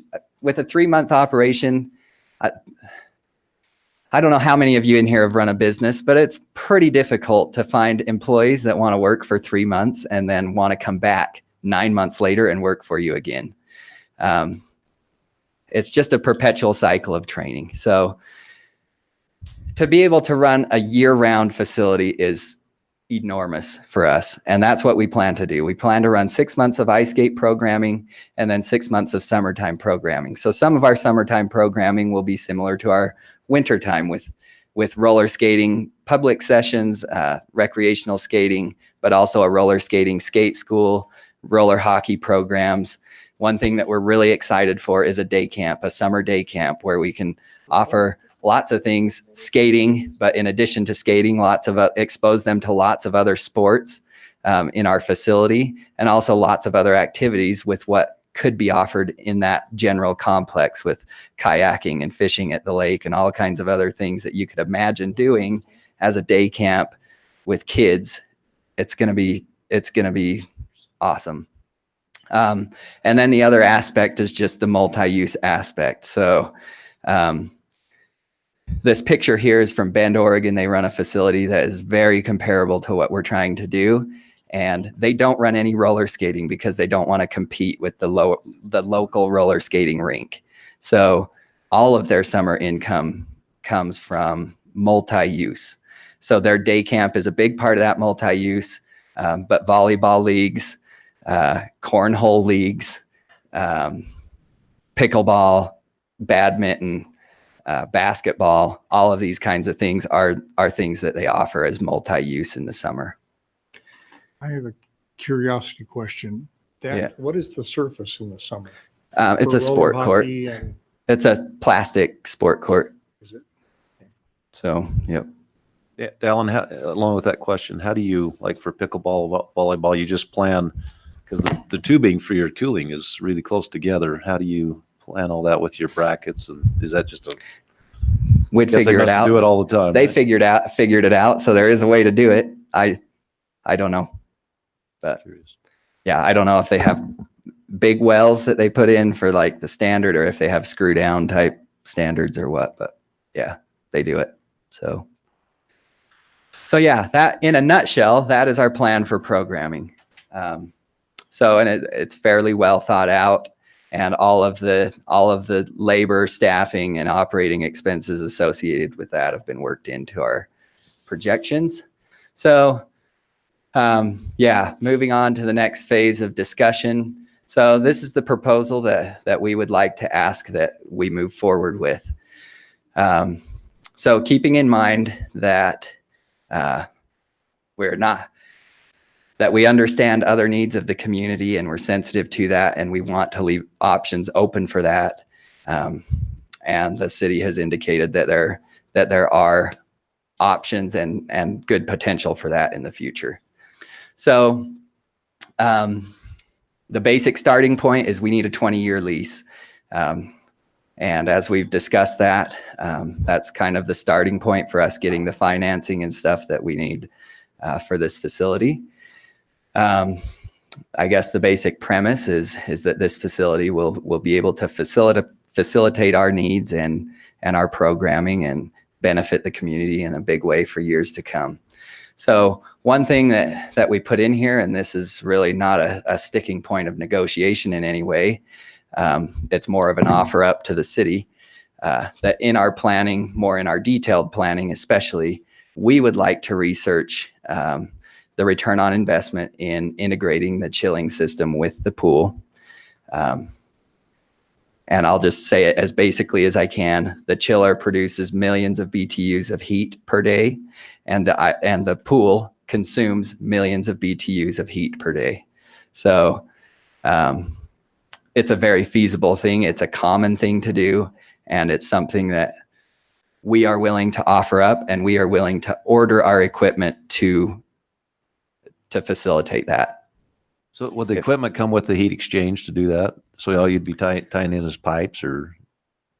You know? I'm just going to say I don't really know, but a chiller has a heat exchanger that runs water through it to cool it. So every chiller, whether it's hooked to a pool or whether it's not, it has a heat exchanger, and it has to be cooled by water. So the chiller will be heating water regardless of whether it's heating the pool water, I guess I can say. So that is just something that we would like to offer up as something that we want to do to help with efficiency. We can be green and we can save utilities. So, so the rest of this is things that we can move forward with, knowing that we have a lot of work to do still. So the first one is we've got a very good lead on financing and a fairly open door, but we don't have a guarantee. So moving this proposal forward gives us the green light to lock up that financing. The other key to making this work, and I've had some questions about it, the estimated cost is $2.8 million. We have to get that cost down to $2.2 million. We've got a list that's in your packet, and I don't think it's in this slideshow, but I think it's 9 suppliers and contractors so far that are listed on there, and good leads on more that are willing to donate, give discounts, and that kind of stuff to get the cost down. That's a must, but we can't get commitments until we have a commitment. So those are things that we will go after as soon as you guys give us the green light. One thing we can lock up now is a $1 per year lease on the property. And the other one that we would like the city to commit to is to paying a maximum of $85,000 towards the utilities. So I think for all intents and purposes, we'll just say utilities are going to cost $85,000 a year. to be very conservative, I guess, in our estimates in that respect. So I have my gut feeling. If you want to know how much we pay in power right now, it's $2,000 to $3,000 a month. That's while we're running ICE.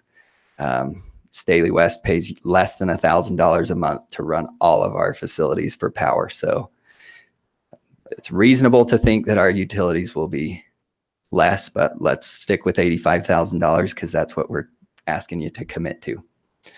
So essentially, this is what we want to move forward with now. This is what we're asking the city to commit to.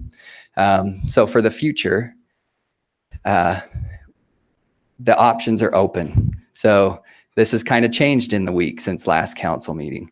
We've learned of some funding that may be coming available, and we've learned that the city is committed to making the ice rink a permanent part of our community, and that the city is committed to supporting all of the other recreation things, especially the things that Jen presented today with gymnasiums in the future.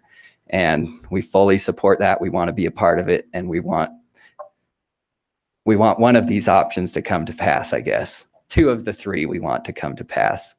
I'll tell you which one we don't want. Option 1 is, I've got to read it because I didn't memorize which was option 1. Okay, so option 1, the ice rink is wildly successful. The heat exchange is saving the city a ton of money on utilities, and it's more feasible as we begin our detailed investigation of how to make these 2 priorities a reality. It's more feasible to build the gyms, for instance, on the southwest corner of the aquatic center, still attached to the building where the outdoor basketball court is. That's only an example. So this is option 1. We end up staying there forever because it's just so good, and it's feasible to build the gyms in another location. Could happen. Let's see, what's this one? So this is the bad option. So option 2, the ice rink's just not working out. We don't want to be in it anymore. And in 3 or 4 years, the city does want to build the gyms. We can respectfully bow out, hand over all of the equity. Remember, we've brought the cost down from 2.8 million to 2.2. That's $600,000 in equity there, plus what we've paid towards the debt up to that point. We bow out. The city finishes in the finishing touches, and the gyms have a gym, and all of us ice rink people are sad. This one's not going to happen. So I just want to point out, though, I've had a couple of direct questions about this. This is a mutual agreement. We are committing to 20 years of the complete financing. If we want out and the city doesn't want in, we keep paying. If we can't continue operations at all, we will continue to maintain so that it doesn't look like Chernobyl back there, and we will pay our debts. So in no way are we obligating the city to anything that they don't want. Did I answer your questions good enough? Is that a good enough description That's on pretty this good option? summary of it. Thank you. Okay. So option 3, also a good option that we're happy with. The ice rink, all of the programming at the ice rink is great. Everyone's having a good time, and the city now has the funding and is ready to do the gyms, and they're wholeheartedly committed to making sure the ice rink continues to be sustained as well. So we do the research, we do our planning, we find a good suitable home for the ice rink, we get the funding, and we build an ice rink in a new location. And ice rink moves out and gyms move in. So yeah, I guess that's my basic description. So I know there was some concern kind of how we presented this idea in the past of in 3 or 4 years, how is the ice rink going to have enough profit to pay for a new home for itself? In a way, maybe we were maybe we were misleading or maybe just not clear in how we presented that. But this was always intended to be kind of a mutual priority and a mutual project that the city would need to help with that future ice rink. It's not very realistic to think that we come up with $9 million out of our own pocket to do that.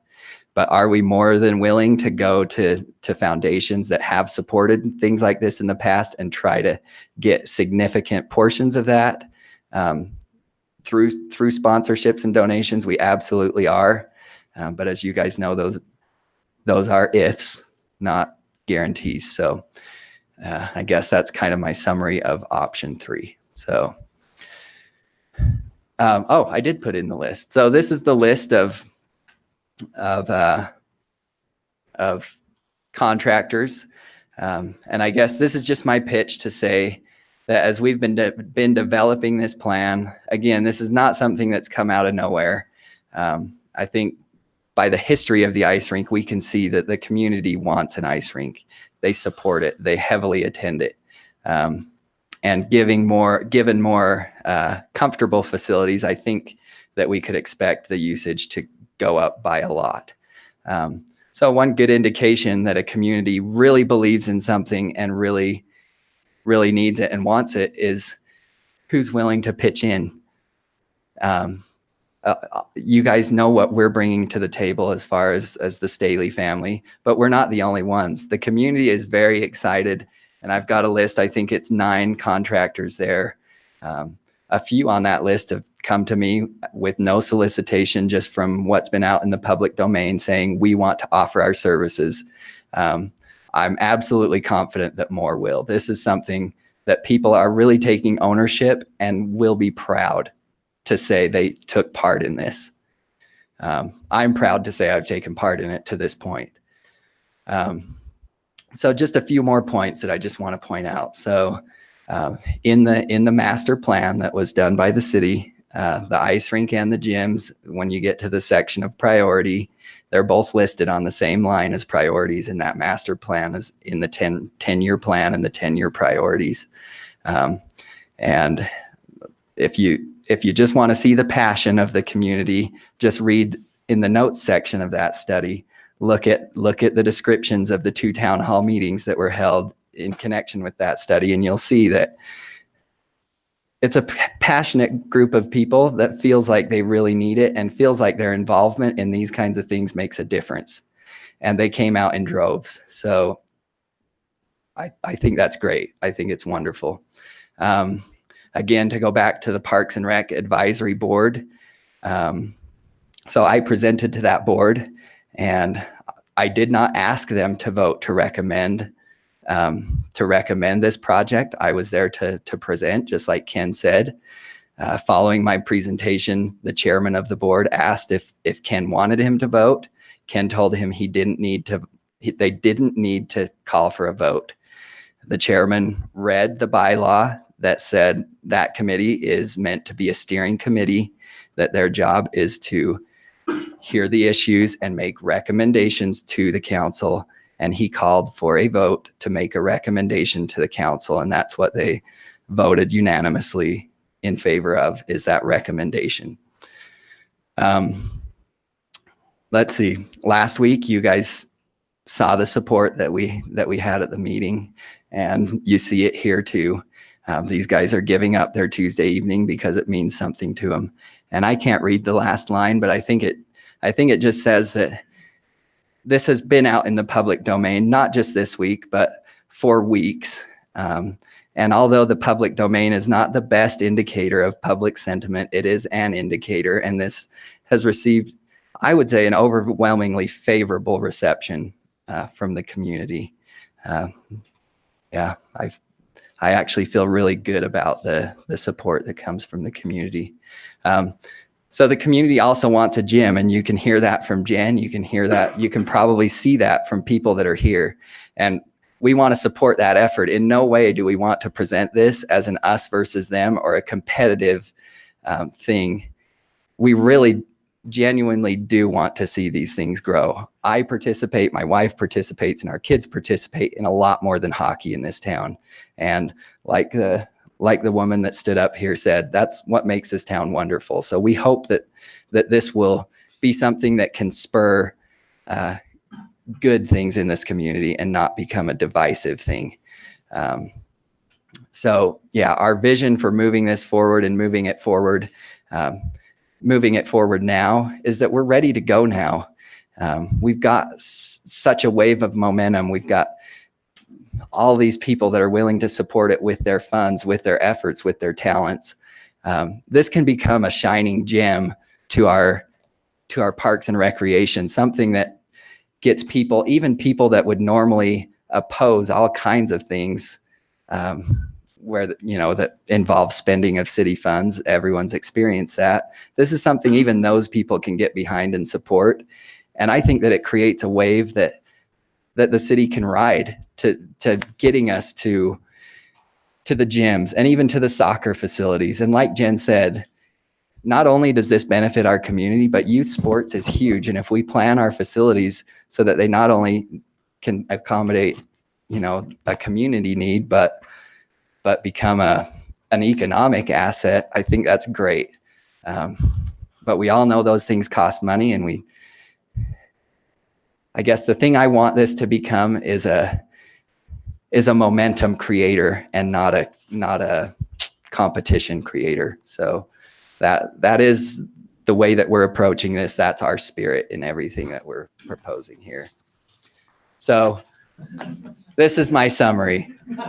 I could have put soccer fields on there too, but in the end, our vision is that 3 or 4 years down the road, we genuinely in our heart of hearts hope that this happens, that we're all happy, we're all holding hands, singing Kumbaya.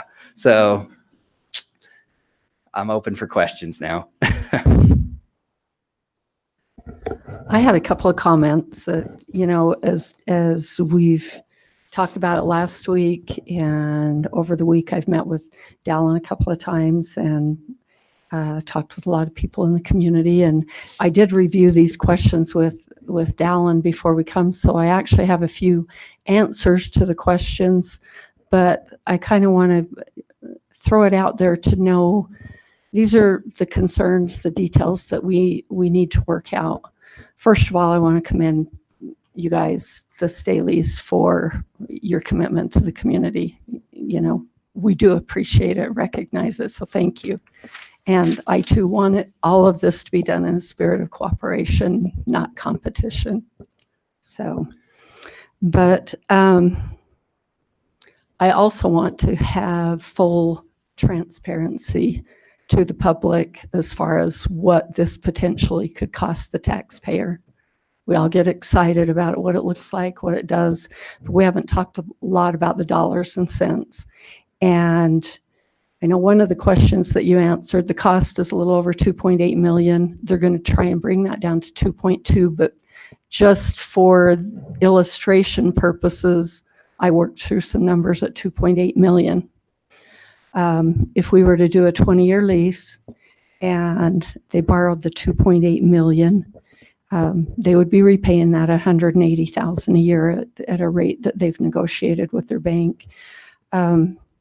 If at the end of 4 years that we decided we were ready to build a gymnasium, move them into a new ice rink and whatnot, they would still owe roughly about 2.4 million on that debt.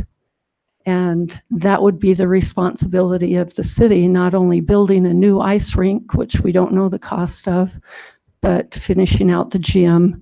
And we would also have 2.4 million in debt approximately that we would be taking over.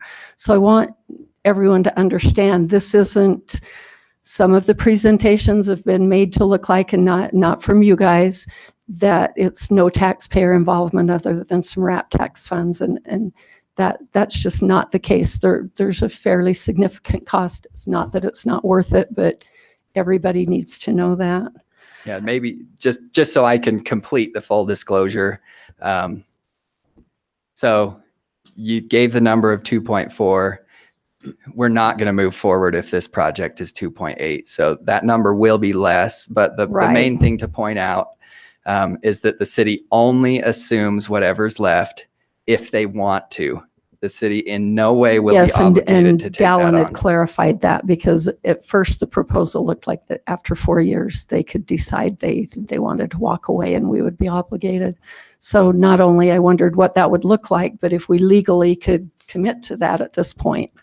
But if the city doesn't want in, Staley's will continue to pay that entire debt over the 20 years. So, but if the plan moves forward as we all want to, we could end up around roughly 2 million in debt, then not 2.4. But that's why I said, just for illustration, we're talking some significant dollars. And I guess the other side of that too is, if this was off the table and the city wanted to build gyms in 4 years, they would be assuming probably at least an equal debt to what they would be assuming anyway. So yes, and that. So really, the only way the city gets a debt is if the city wants a debt. Yep, you're right.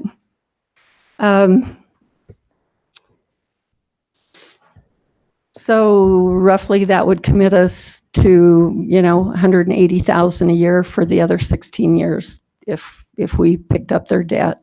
It's a significant cost that we'd be looking at. In addition, we'll be looking at, if we looked at 4 years of the utilities, that may be less, but like Dallin talked, we would be contracting to pay up to $85,000 a year. That is a total of $340,000 that the city will be paying for that.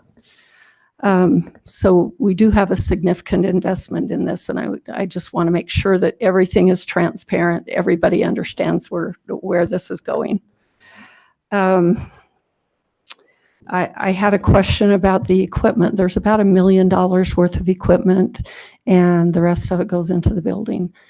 Should that be amortized? We need to look into the life expectancy of the equipment. We shouldn't amortize equipment over 20 years if its useful life is 8, and then we're still paying for it for all of those other years. So we need to look closely at that and look at what that life expectancy as if we move forward and look at details. Yeah, that's a good point. And just so you may be looking at the line item for the ice rink specific stuff, but I think about 400,000 of that is permanent installation of the floor that will remain in place for the gym floor to go in. So right. That's why I'm just saying we need to look at the details of that, so we're not paying for that over 20 years. That's not useful. That was my point. Okay. Yeah. Okay. Just for your information though, a chiller is a long-lived machine. So it's meant to be in operation 24/7 for a long time. 20 years is very within the useful life of a chiller. Okay. That we just need to look at that. A Zamboni on the other hand, but that's a very small portion of that cost. So all right. Things that we don't know, what's going to be the cost to finish out the gym. We need to look at that so we can full disclosure to the taxpayers. What is this whole project going to cost us? What is the ice rink going to cost? Where are we going to put it? Are we going to put it on the corner out there? Are we going to put it over by the lake? Going to put it by the city park? Yeah. I mean, there's a lot of discussion that a lot of details that need to be worked out. And what are the costs we're looking at? So the taxpayers, if we move forward on this, everyone's on the same page. Yeah, and since we made the plans simultaneously, we did get an estimate on what it would cost to finish the gyms. So it was 1.7 million. Oh, okay. Additional cost, and that was done by in combination with our contractor and Mark Wilson. Okay. That was construction, correct? Construction costs. No, that was to finish the gyms, floor. Yeah, to finish it out. If they moved out, make this a gym instead of a pavilion. Okay. So did Mark include equipment and things like that in there? They included basketball hoops and stuff. I don't think they included volleyball nets. And some of the stuff Jim brought up. Yes, they didn't include that. I don't think. All right, that's good to know. I hadn't heard that number before. So we also need to look, is there a possibility of a different location for the gymnasium? Could it be attached somewhere else? Standalone doesn't sound like a real feasible option, but we need some time to look at that.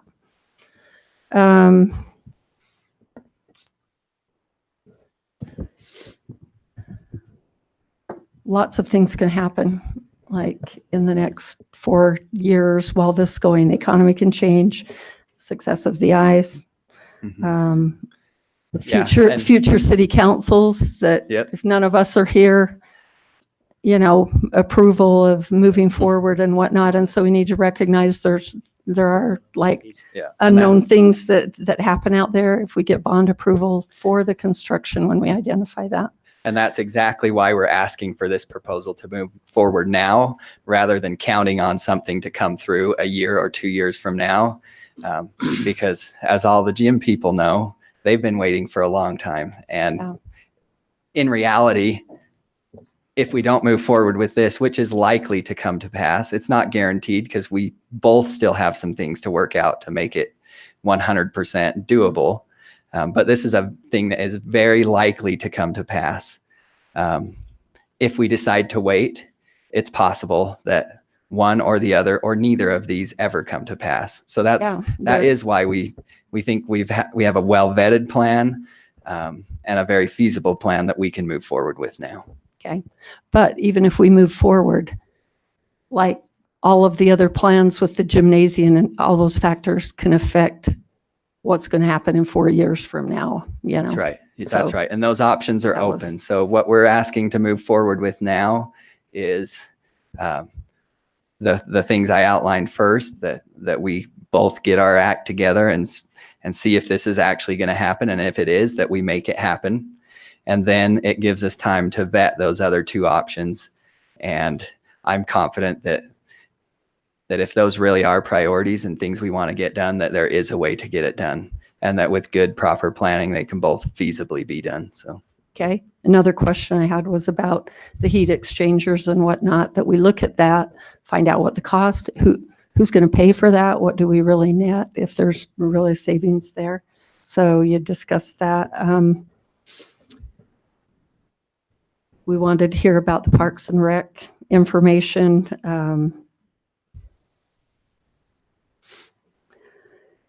Income projections are significant from what the existing rink is now, and I recognize it's very short season, but we need to dig into those a little bit more and see the feasibility. I know there's been a lot of comparables made to Bend, Oregon. Mm-hmm. I'm not sure that's a super reasonable comparison to Bend versus Cedar City. And what's your concerns with Bend compared to Cedar City? Well, they have a big population base right in Bend. Yeah, it's about 65,000 in Bend. Okay, but it's more than us. The demographics are different than Cedar City and Iron County. Just a few things there, Yeah, it's a slightly higher income demographic for sure. So just to draw the comparison, since you brought it up. So Deschutes County, Bend is located right in the middle. Bend is the biggest city. Redmond is the next biggest city. Essentially, that's the entire population of Deschutes County. It's a very rural area besides that. So the county is about 190,000 people in the county. And the service area of that ice rink would be very comparable to Iron and Washington County. So Redmond is about 35 minutes from Bend. St. George is about 15 minutes more than that from here. But that serves that whole area. This ice rink would also serve that whole area. We've got people here from St. George today here to support this. We've got a lot of others that would come. So between Washington and Iron County. I think it was more in the numbers. The revenue is growing over 500% in the first year. The net income, and so I've got it on a flash drive. So we can talk about it right now. I don't know that everybody wants to dig into the financials. Maybe Craig and I would sit down with you and kind of dig into it and get a flavor for that. But I can go over it right now. I think they're very solid projections. I'd like to see them. So I talked to Dallin quite a bit about it, and I'm not the accountant you are, but he did alleviate some of my concerns. I still think they're a little on the rosy side, but he did alleviate some of my concerns. And just so you know, our expenses are directly correlated to our programs and our income. So if our income goes down, so do a good share of our expenses. Payroll is our biggest expense, and that's directly connected to our revenue. Okay. But if I had to guess, I would say we're conservative. We're not in the business of trying to paint a rosy picture and No, cause ourselves heartache either. I totally agree with So that. maybe if you don't there's wanna- no benefit. I would rather do that later. Okay. I don't know that we need to belabor the point tonight. But just towards your point of projections, our projections are a decent percentage less than what Bend, Oregon's actual numbers are. So their actual revenue is probably $200,000 to $300,000 a year more than what we're Right, projecting. I looked at that. so. And our margin is less than what their actual margin is. Also keep in mind, our highest summertime earner is going to be roller skating. Bend, Oregon does not offer roller skating.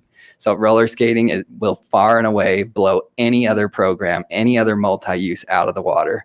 We can make $300 to $600 an hour on public skating. So that's something that we've got way in our favor, even compared to what Bend is doing. And our projections, the heaviest weight that we put in on what we're projecting is what we're actually doing. So we operate for 1/4 of the year, and our projections essentially, you might have one that was a little off from what our projections are right now too, but our projections are pretty close to about 4 times what we're doing now. Keep in mind that for that 3 months that we're open, we're also closed for 8 days and severely limited for another maybe dozen. So this year, our revenue was up a lot from last year, even though we were almost closed for most of Christmas break because it was snowing. That's our highest earning time. Other school holidays, we were closed for weather, and we had a lot more weather just in general. So I think we were well below our potential this year too. So just having a more attractive and a more dependable facility, I think our projections are very conservative. All right. I'd like to just dig into that a little bit as, Sure. if and when we move forward. So another question I had was mainly for Tyler's benefit. So Tyler and Paul, there's been talk about how they would hold interest in that. And I don't think that they can actually hold a leasehold interest in that property, can they? Unless it was surveyed and condominiumized and all of those things. There will be no attachment to our city facility. Is that correct? Correct. That would need to remain with the city. Okay. All right. And we just wanted to clarify that was my assumption. And then along with that, in the projections and whatnot, there's sponsorships of naming rights on the building and whatnot. Where do those rights fall? Yeah, so that came up for the first time that I heard last week in our meeting. That would need to be something we figure out in the lease, because there's going to be a lot of work of trying to make this, dealing with the bureaucracy of government and the freedom of private enterprise, and trying to make those mesh, right? Like we talked about how this is going to get built. City property, city funds, going to become a city facility. Chances are we have to go out to public bid. And that's, in my research, that's just one of those things we got to work out. Same thing with these naming rights. That's just something I got to research it more and work it together in the lease. Yeah. So, that's something that can be worked out even after this decision is made, that this is the direction we want to go, though. Right. Because but all of those things are in your proposal. And so it's like, those are, some red flags and whatnot as how we're going to work that out between public-private. It creates some. And you certainly can. Would love you to. As long as you say your name. Dave Staley. So anyway, just to be clear, we know that a vote tonight to move forward is not a guarantee that every legal obligation, every legal thing is going to work out. We realize that. But it also is a memorandum of understanding, and we want to make sure we're all on the same page and the same. Yeah. And nowhere in that have we asked to guarantee that we're able to put a naming right sponsor on that. No, but it is in your proposals. So. Yeah, it's a key part. And if that ended up not working out and we couldn't find a way to make it feasible, given that didn't work out, then Yeah. But we're it not is a chunk of contractually money, bound. so- We've put no money in, and we've both put some effort, but we haven't done anything. So Right. we are asking for a memorandum of understanding to move forward, understanding that we both have work to do and there may be roadblocks we can't get over, and there may be roadblocks that just take a little creativity to get over. So. So my question to you, Tyler, then is, for instance, the naming right issue, is that a policy of the city? Is that a state law?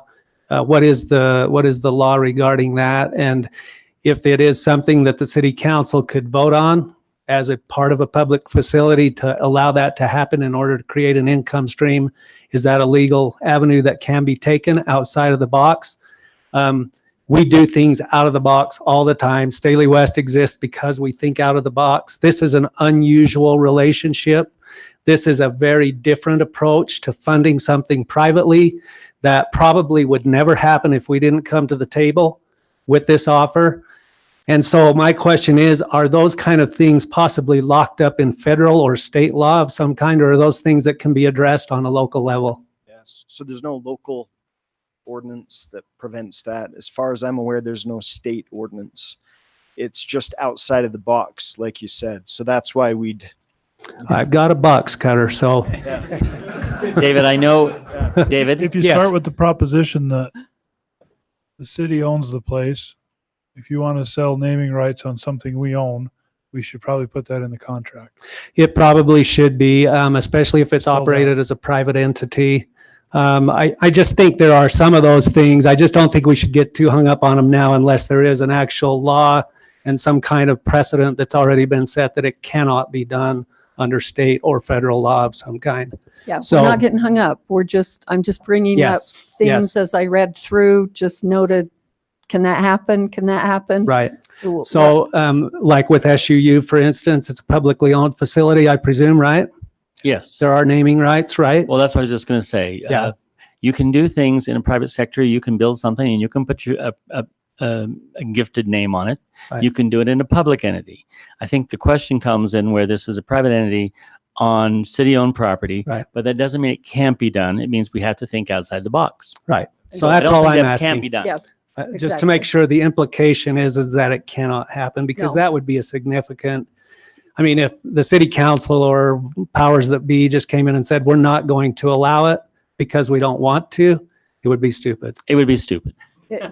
Well, it would, and it's a significant income stream, and that's why I thought it was like valid to bring that up, because it is significant to Right. you, and I want to make sure that we're on the same page and that there's not anything that prohibits that. So I don't want to get down the road and you go, okay, we were planning on this, with Zion's Bank or whoever it may be, Or Wells and we Fargo. go, Sorry. whoever it is, that we don't run into that issue, and then it puts a bottleneck in your funding. So early in the process of doing an agreement, that ought to be, some of those questions should be addressed and Yes, resolved that's why I bring it up. during that period of time. I know there were other things I wanted to say, and I don't really need to, I guess, right now, but with regards to some of your questions, as far as the risk is concerned, I think Dallin made it clear that there is really no risk to the city. There are some financial obligations with the utilities. One of the things that he didn't say that we have talked about as a board in the Staley Rec Management Board is that after the 20-year period of time, nobody has mentioned what the city's continuance would be as far as utilities are concerned. Okay? Nobody's brought that up. So I'll bring it up. Our anticipation would be once the debt service was retired, that the utilities that were in addition to what the normal operating utilities would be for the aquatic center would then become our responsibility, and there would be no financial obligations on the part of the city at that point. One of the things I think we need to acknowledge is the risk that you're taking. I mean, we can't deed these leasehold improvements or this building to you because it's on a public property. Right. But you're willing to put $2+ million into it. So how, and maybe you don't want to answer this question, but so how are you going to secure that debt? Because I have think money if I need it, and I will guarantee the money. I think that needs to be understood. I will be signing as a No, it's personal a guarantor. significant That commitment is a on huge behalf of commitment. your, And I don't ever do Your family. things with the plan of losing money. And I don't think that that's going to happen. I really don't think it will. I think the one other thing I want to just back up to really quick is a super fast summary just for everyone and for you is there's this plan is not a plan that we're choosing options tonight. I don't want that to happen. It's a plan with 3 options. Our first option, I believe to be the best option for a few reasons, and I'll say why. And I think it only makes common sense if you really think about it from both city staff and council, O&M costs and everything else. We don't know yet because we haven't done a lot of deep research on sharing utilities, and I don't want to put a whole bunch of eggs in that basket. But when you're blowing we work with BTUs. That's what our business is. We know BTUs. We fire boilers all the time. They cost a certain amount of money. We are blowing BTUs in the air right now just to get rid of heat. And during the winter, we have to blow a lot of that off. Every BTU that we would blow in the air will go in the water. Okay? So what that actually turns out to be, every BTU that gets produced off the ice is a BTU that you do not have to buy in gas. So if we're talking utility costs, I think it's going to be half what we're projecting, but okay, I'll be liberal with that number and say the max is 85. I don't think we're even going to come close to that. We serve the exact same number of square feet in our facility. We heat it all winter. We run lights for 12 hours a day. We have electricity. We have hot water. We use a lot of water because we test machines, probably very comparable. Our total utility bill at Staley West is $15,000 a year for everything. That's including all city utilities, heat, lights, gas, electricity, the whole thing. The only Do you ever air difference. condition it for your poor guys? Or We just heat do. it? We do run AC. Yes, we Checking. do. Just We checking. run 15,000. I had my secretary pull all those up. We run 25,000 square feet of heated and cooled floor with good lighting. We use LED lighting. Our power bill went way down when we did. Our utilities are a total of $15,000 a year. The only thing we're going to add to that is the offset between, and we should commingle these two systems. There should be no question about that. We've even had Southwest Plumbing offered to do all of the plumbing fixtures and piping and everything. They offered already to donate everything that was necessary to tie that together. Okay? Not counting the labor, but we've also had offers on labor. There's no reason not to commingle those. The number of BTUs that we are going to be putting out and you're going to be putting in should be recaptured. There's no reason not to do that. That probably, in my estimation, is going to cut our expenses way, way, way, way down from the estimate. And I don't think the city in this 20-year deal, I don't think you're going to be into it $1 million with utilities personally. I think that's very realistic. Just based on what we do at our place, running a lot more heat, indoor space, heating and cooling, which we don't have to do there except one little lobby. And the amount of lights that we have to use there for the amount of hours a day, far less than what we run currently at our facility. So just looking at reality, when that time comes that the city has the funds, the option one is leave the rink there. Why wouldn't we? We're already commingling utilities. Why wouldn't we? So I'm going to say it's by far, in a business sense, the best option. The gyms could be put into the same facility at another location at the same time when the funds become available. And heat, we're going to likely have more heat than it takes to do the pool, but I don't want to, again, harp on that too much. All of the benefits of having commingled facilities could be done just by moving the gym to the other side and getting a great facility overall. So option one is that. Option two, really simply, if it's just not working out and you guys want a gym space and you want to take it from there, we bow out, you take it. If you don't want it, we keep paying. And yes, I will keep my commitments. There is no question about that. If I die, I have a really, really good life insurance policy and it will pay, it could pay for everything. It could pay for the gyms and the ice rink, whatever. So don't kill me, okay? Dave, I'm just saying, we prepare ourselves very well for all contingencies. As long as we're here, things will get met. Sorry, I have a couple of questions. I don't know if it's Dallin or Yes. you would like to respond to it, but Yes. I've done a number of fundraising in my day, and I know also construction costs. You talk about 2.8, and that's too high for you. So I'm wondering where that break even is, because I can almost guarantee you that your $2.8 million is going to come in at least $3.2 million. So if 2.2 is your magic number, I don't know if that's the magic number, you're looking at finding $1 million in kind stuff, not Right. 600,000. Right. That's Okay, one of the things Dallin didn't mention is we have not even approached most of the people we plan to Yeah. approach for concrete, for a lot of the other Sure. building materials. We haven't even asked anybody anything. Most of the stuff that you see on the list has been things that people have come forward with to offer to us. So, yeah, you know what? I'll just tell you this too. We're not going to leave a building half built. I will guarantee you that. Okay? Yeah. It's not going to happen. And if I had to do something else, I would do it. Well, and I just want to make this one comment, and then I'll try and turn it over to whoever. And I know there's people that want to speak, but what a great problem in our community to have. We're here talking about building gymnasiums and building an ice rink. It's not about building a jail or trying to do some other thing. I mean, and that is the real testament to the people that live and work in this community. And it's exciting, as you've all alluded to. So I think now that we're just trying to figure out the proper steps to go through. Right.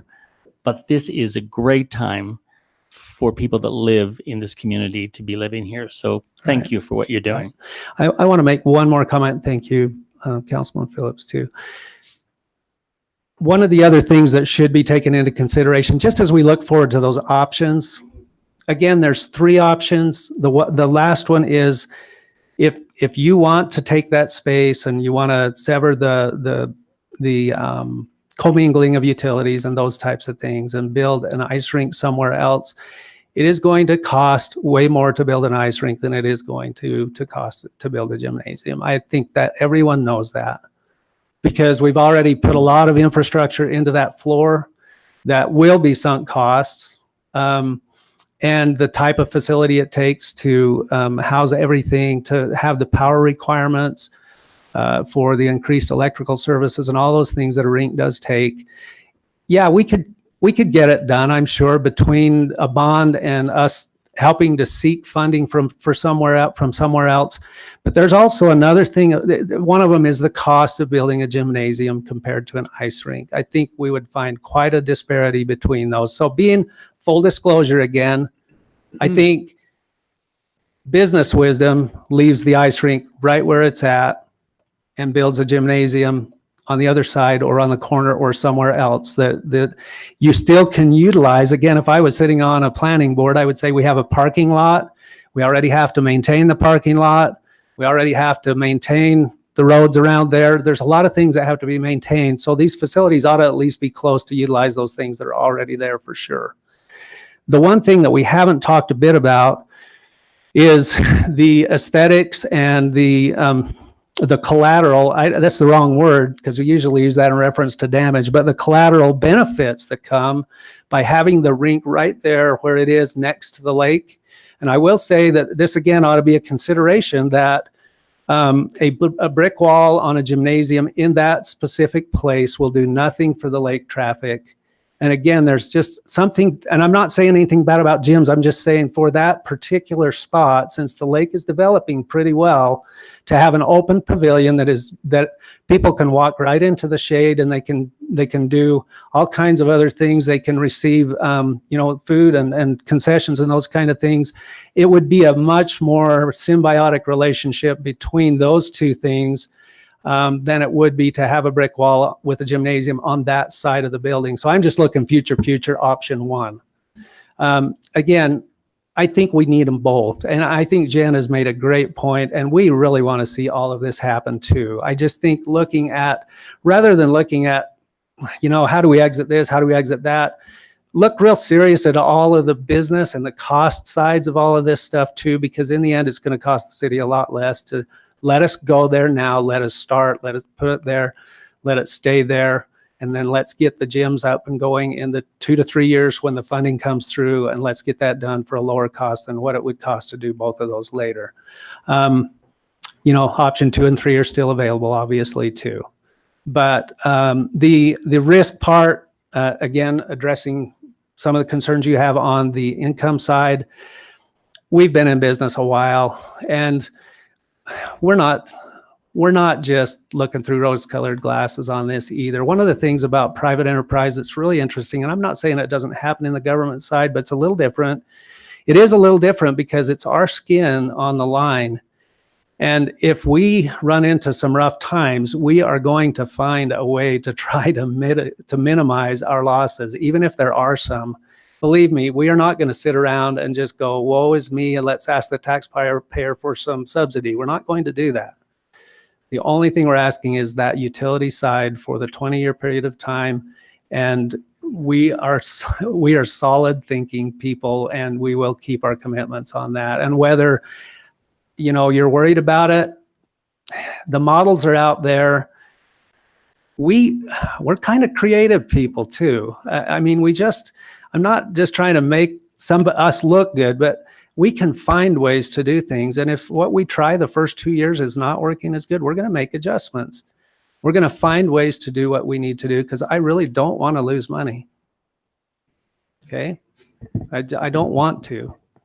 But in the meantime, we're not going to hang out somebody else with our obligations either. I promise you that. And that's a trust relationship that I hope that you guys can have with us and us with you. So what time does Hogan's Heroes begin? Oh, shoot. It was a good one. I missed most of it last time, but 9 o'clock. So anyway, are you other questions? Let me propose something. I'm just going to propose this. We want it all. I think this group wants it all. I know those here in attendance want it all. I think we want to move forward on the kind of level that will give you the leeway to go and do and pursue. There are 2 MOUs that have been floated. One, our city attorney created. Okay. And one was proposed by you folks. We've had very little time to digest all of that. Okay. And I understand what you've presented. But staff has to do their due diligence and everything on that. What I suggest is that we adopt an MOU tonight that is essentially what our city attorney has drafted, with reference to understanding and pursuing various options and fleshing all that out, but giving you full opportunity to go forward as he has proposed. To explore funding options, to begin looking at construction and all of that, with the understanding that there is a memorandum of understanding that we want to move forward. Okay? Is that too broad and general, or does that make sense? Does that make sense to you, Dallin? Yeah, Dallin Staley, just in case. Good job. Yeah, that makes total sense. Essentially, that's what we're asking for. And I'll let you comment too, Tyler. Yes. So just so I'm clear, is your proposal to approve the memorandum of understanding that I prepared? As drafted, with a provision that references options to be considered that have been proposed by the Staleys and we've seen. Want to limit us to those 3 options? No. I want those proposed, and all other options are available. That's really what your memorandum. Yeah, and that's why I wrote offers. it so broad, is so we all had wiggle room moving forward towards this. I think the memorandum of understanding gives us all of those things you're asking for, Councilman, as far as I can see. I just wondered, the mayor said that the basketball people could speak a little bit before we start talking about a formal motion and whatnot. Okay. And Well, before you Well, I don't think that changes. In my opinion, that doesn't change where we want to go with a memorandum of understanding with respect to the ice rink per se. Most likely not, but I think they should. I'm very happy to hear from anybody. Yeah, who wants I'll to sit speak. down. I'll sit down and let them have a chance. Just to add to your idea though. So yeah, I think Tyler's was well drafted and broad, which is what I think we need at this point. But I think there is some specific points that we just need to know moving forward. One is that it will be a 20-year lease so that we can tell our bank that. One is that it's going to be $1 per year lease and that the city's going to cover the utilities. So if we could. So the reason why I didn't put those in there is because those are specific lease terms, right? And a memorandum of understanding, it's not a legally binding document. That's right. It's more or less just saying we've got separate parties and our will is meeting here and this is where we want to go. That's the only reason why I left those specifics out. Okay. I guess my only thing is that we wouldn't want to put a ton of effort in only for all of those ideas to blow up. So I don't know if there is a way to attach it that, these are the minutes from this meeting. Okay. So these are the concepts moving forward. Yeah. Maybe if the council wants to X some things out that they know they want to officially say, we absolutely don't like this. Maybe. Yeah. Just so that there is some kind of direction when it comes back to the thing. We don't have to maybe. What's that? It's on YouTube. Okay. I'll have to save that link. So I guess your broad memorandum of understanding would essentially kind of reference this meeting that we're going to move forward as planned. That's exactly what it does. And it's going to leave all our future options open. That's what we're and it allows us time and you time to work through all the minutia of that. Does that $1 a year stay $1 a year? Does it go to $1.25 after the first 5 years? I mean, who knows what that is, but I mean, it gives us the opportunity. We start doing that. That's fired. Okay. So yeah, I think that would be an acceptable way for us to move forward. Just knowing that if we check the boxes and things work out, that there won't be a wall put up that's not reasonable to put up, I guess. So that would be my request. Okay. One thing that I would ask is that I don't think we want a testimonial necessarily from the basketball people, and I don't know if you're going to lay out some rules or whatnot. We want to hear particulars about what will work, ideas on how to move this forward, what obstacles possibly that you might see or whatnot, but not, we all know everyone's passionate about ice and we know they're passionate about a gym. And so we're all on the same table there. So let's just have logical discussion going forward if that's okay to line that out. And yes. You express it much better. So first off, if you spoke last time, I'm going to ask that you don't speak tonight just out of respect. We were here last week and the meeting is still on YouTube for those. Second, we're only going to do, where this is an action meeting, we're only going to do comments for a half an hour. So please be respectful of the other people in the room and keep your comments brief and succinct as soon as you state your name, or I will cut you off to state your name. And we know there's the passion. This is not an us versus them, as has very eloquently been stated. We're all trying to get to common goals. So keep that in mind as well. And with that, we will open, we'll have some public comments. Phil Schmidt Construction, lived in the community for over 20 years. We graded the original pad where the ice is right now, but I'd just like to make a comment. I think both of these are great ideas. I agree with Brother Staley that to build an ice rink and then to move it would be really cost prohibitive. If we could attach the gym on the other side. So what we would be willing to do as a company is we would provide all the dirt site work for both projects at no charge to the city. And that would help to establish.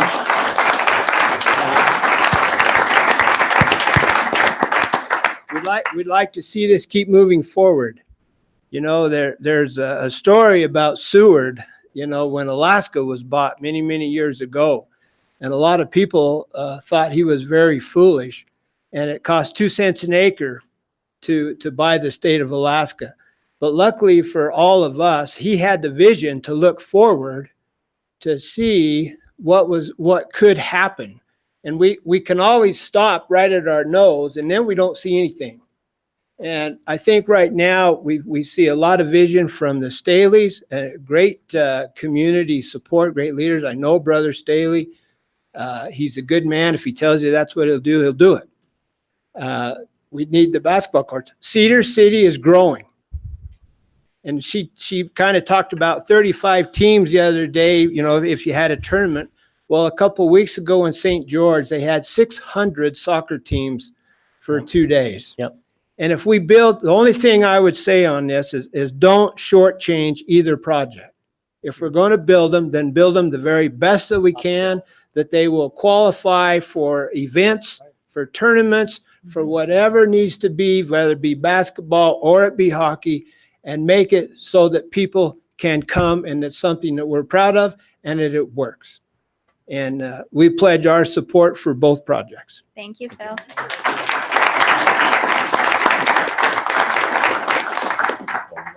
Don't offer to sell the property, okay? Nope, not going to do that. Leave that to Jenna.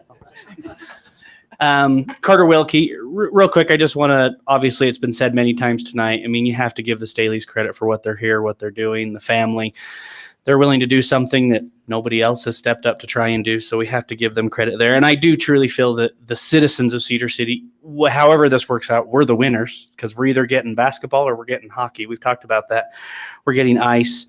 My only real question, I guess, and something that my concern is on the exit option number 3, to me, that's the option where if the city wants that land, if the city says, hey, we need to build our gym, we need to take it back, at that point, we're paying to move them and we're paying for the old one. We're paying for the new one and for the old one.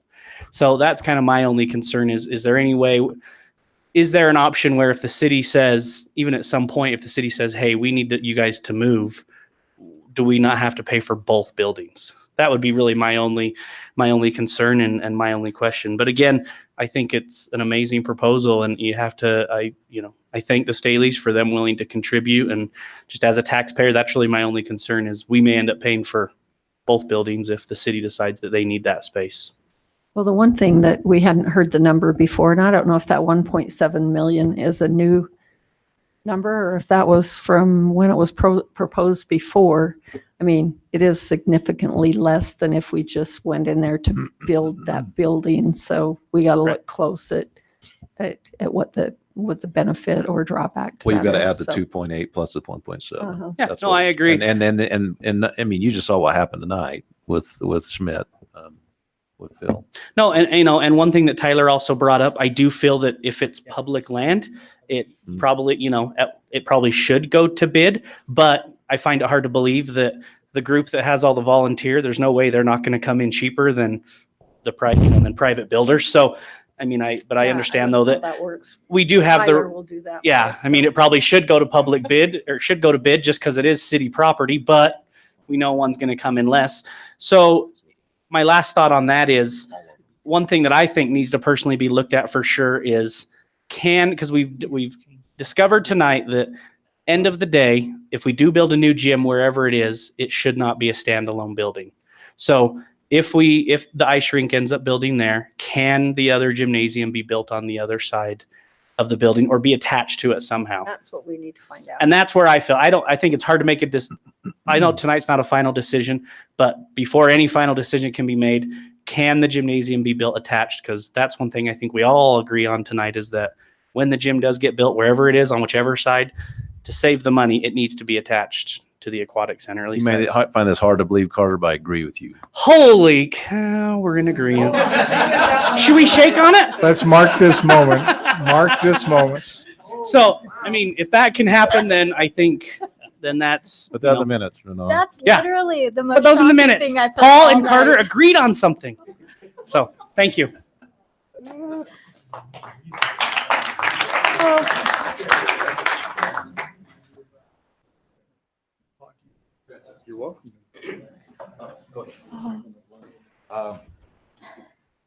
My name's Nicholas Sicoscio. I'm only 24, and I can't imagine what it'd be like to sit in these seats right now with all this. What I could say from my personal experience is just I've done 2 seasons before I used to live elsewhere. And it was really cool to see basically the size of the league grow, the amount of players, as well as specifically SUU come out and beat our team the first game of the season simply because they were playing as a team. And you guys are growing in size. And anyway, I grew up in a culture where there was like, it's the smallest state in the country, Rhode Island, and it's probably got 12 rinks in it. So hockey was huge there. I have a lot of, I really understand why there's so much passion in their vision. And, it might alleviate some of the volume and open up an opportunity for, a new avenue.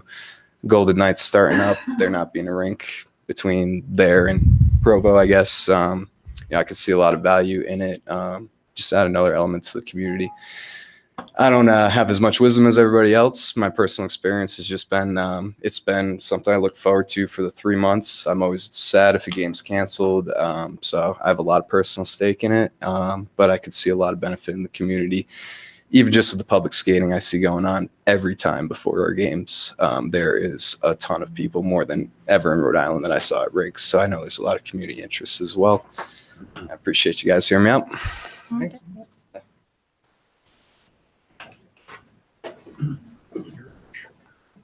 Hi, Barry Short. Just one thing, and maybe this is a little premature, but I'm looking at this and I'm seeing the crowd that's been here tonight and all the things that have been said, and it sounds like there's a great deal of demand for this ice rink, and it's probably going to be used quite a bit. So the question that I would hope that you would pursue as the lease negotiations continue is there a point of profitability in the operation of this rink at which the city should no longer be paying the utilities? Thank you.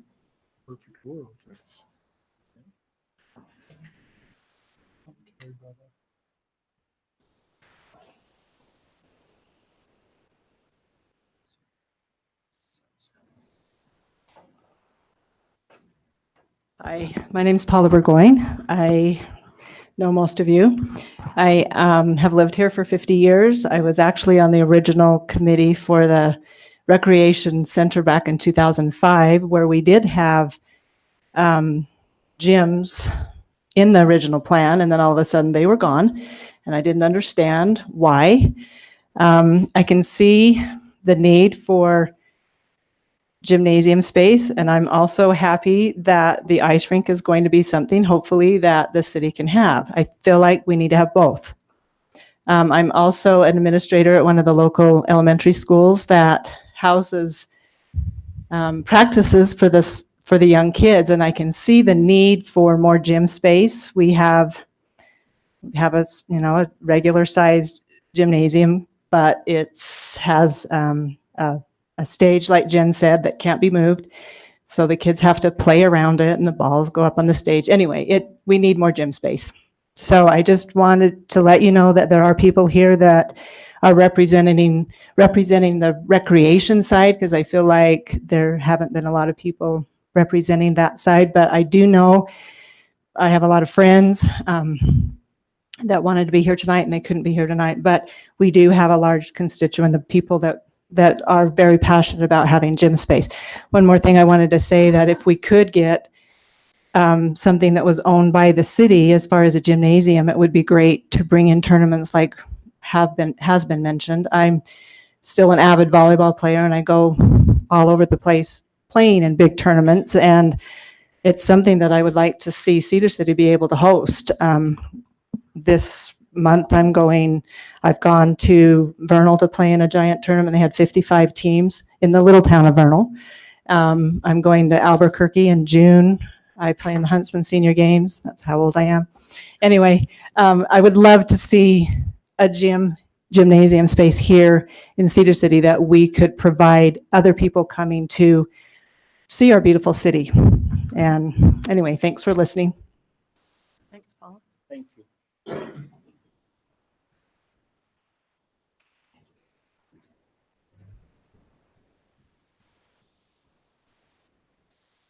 Hello, my name is Jessie Allen. Sorry that I'm not dressed up, but I was coaching, so I feel like it sort of fits the occasion. I am here to speak for, both facilities are amazing. I've been incredibly impressed with the proposals.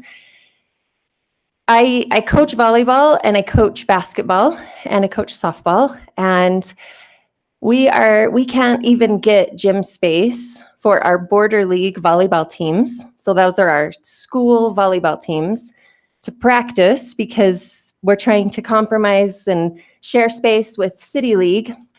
And we don't want City League to compromise their time at all because they feed into our border leagues, which feeds into our high school teams. And you know that the passion exists on both sides. A couple questions that I had. One was, this ice rink is going to be run as a private facility, but tax dollars will continue to pay the utilities, as has been mentioned. With the gymnasiums, and Paula touched on this, the amount of revenue that could be brought in through tournaments alone would go directly back into the city, I'm thinking. Whereas, funding a private business, that revenue doesn't go back into the taxpayers' economy. So it would be nice. I go to these tournaments. I take my kids to these tournaments. I feel like you're very fortunate if you get into an AAU tournament for $10 a ticket, because I've paid $25 for a 3-day pass. And we're paying $600 a team to go to these tournaments. This is all money that comes back into our city. We moved here about 5 years ago, and we saw the rec center as a great facility. It was definitely a draw to move to Cedar, but our very first question was, why don't they have gymnasiums and an indoor track? That's mind-boggling.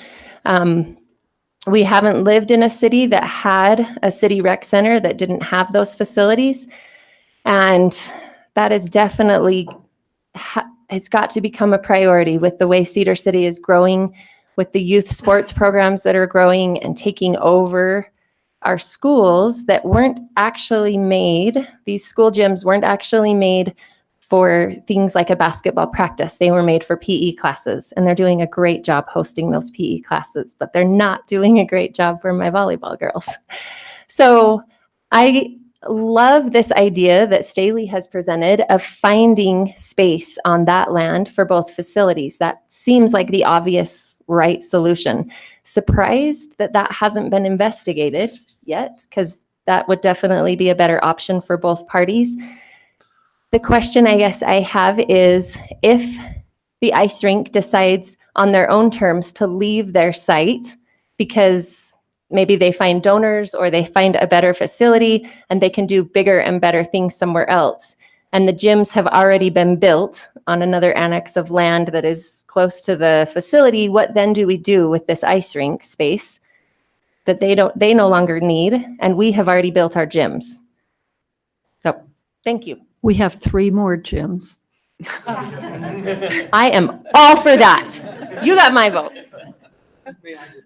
Yeah, because that was totally off the cuff. I have no idea what we'd do with them. I'm But that'd Dave be Staley. You should be proud of me. I'm actually really proud. I was going to have to cut you off. Okay, and I already been up too many times, but to answer her question, the city, if the city would never be obligated to that facility unless they wanted to be. Okay, I think Dallin mentioned that. We will pay the facility off if we're allowed to stay there the whole time anyway, and unless the city wants to come in and make gyms out of it because we failed miserably in the ice business. I think she was meaning more after we go forward with both. Right. You've And paid it off, right. and you decide Right. you want to go somewhere where you can have 2 sheets, Then- Okay, then I'll answer that kind of question on thing. that. So then what would that be? Because we already have a gym. Oh, but I thought she was concerned with what liability would it be to the city? Okay, if that's not the question, the city would own the facility and you could do whatever you wanted with it. Yeah, that's Right. why I said 3 Okay. more gyms. Okay, thank you. Right. there anyone else who wants to talk?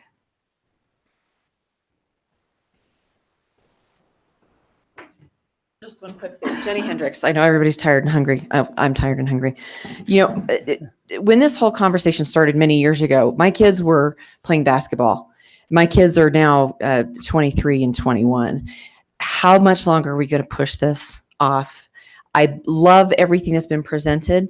Last city council meeting, I think Paul said that there was going to be funds available in 2 years for the gym facilities. Is it possible in this conversation to accelerate the gym facilities? I don't know. But the further out we push those gym facilities, the fewer kids get to take advantage of it. My kids never did, and I've been paying taxes the whole time. So that's my only comment. Thanks.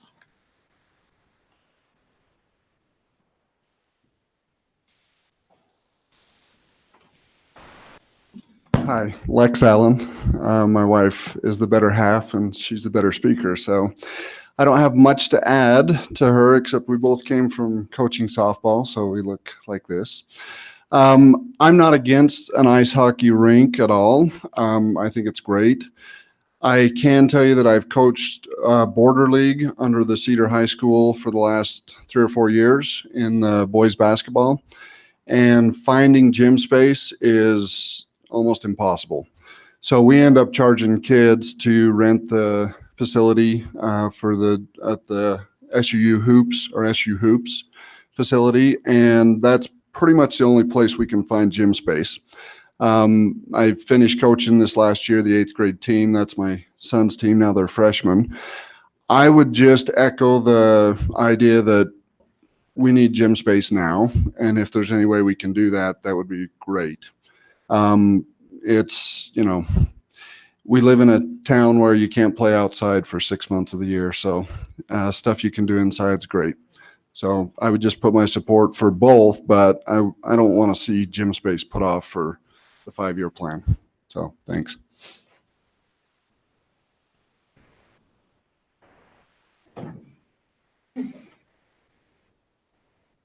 Hi, my name is Chrissy Harrison. I've been here the whole time, but I had to run out and grab my boy from basketball. So obviously I'm super in favor of the gym space, and I echo that too, that I think we need that now. It's a kind of a big part, I think, of, well, our family anyway, with volleyball and basketball, and same thing, coaching border league and little kids and city league and stuff like that. And I feel like that's kind of an important thing right now, to have it now instead of the long plan. Paul, do you want to speak to why the 2-year? A lot of people that are here now might not understand what the 2-year, why we're looking at this in 2 years to look at a gym. Cedar City retires a significant debt obligation in June of 2021. So that's why we brought it up last week, to say there's going to be some funds freed up. Not all of them would go to recreation, but some of them would be able to support expanding that recreational opportunity. Thank you. Does that cover it? Mm-hmm. My name is Eric Heaton. Boy, I love hearing the stories. I grew up Cedar. I played the old Armory basketball. I still love playing basketball. I play 3 times a week, and I coach my kids. I mean, it's a fun sport, and it's definitely coaching, and it's definitely there's a need. I mean, there's courts there, and I mean, we did our best. We looked around, and we always snuck in somewhere. But so I really do appreciate the desire and the need for new gyms. 2 years ago, I'm an old man, so I don't know why, but I wanted to play hockey, and so joined the hockey league. And I'd spent some time in Finland. They really love hockey there, and I have to speak to how much fun it is. And I'm not even a very good hockey player, but and how I mean that hockey rink is well used. It's very busy. There was a quote that I was reading a while ago. And it said, differentiate yourself so that you can complement others, not compete with them. I hope we can find a solution where basketball and ice hockey can complement each other. And also in terms of having a rink in Southern Utah, I mean, that really does differentiate our community. All of Southern Utah has the opportunity to come here. Not many people travel here from down south, but I know a lot of people that do, to come to play hockey. And in the winter when it's dark and cold, there's nothing like skating on the ice. So I guess I would like to, I really put my both feet in the basketball and the hockey, because I know there's a need for both, and want to do whatever I could to support both those proposals.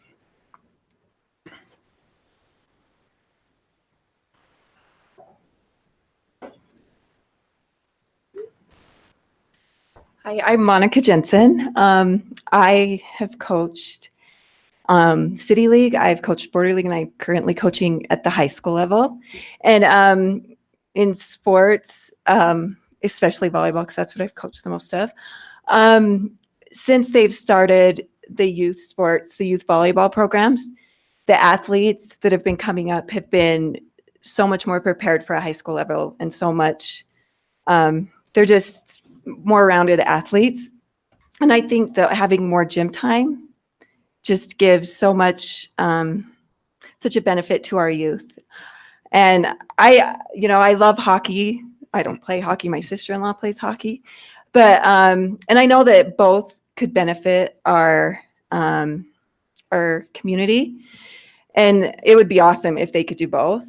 But I know that there are so many youth that would love to play, that can't afford the club teams, that can't, pay all that extra money. The city leagues are where they play. They are where they learn. That's where they grow to love sports, and they find the things that they love. And I think that you can't take that away from them by having limited gym space. So I think that anything, the city could do to build more gyms, just be able to include more kids, I think it would be a benefit to the whole community.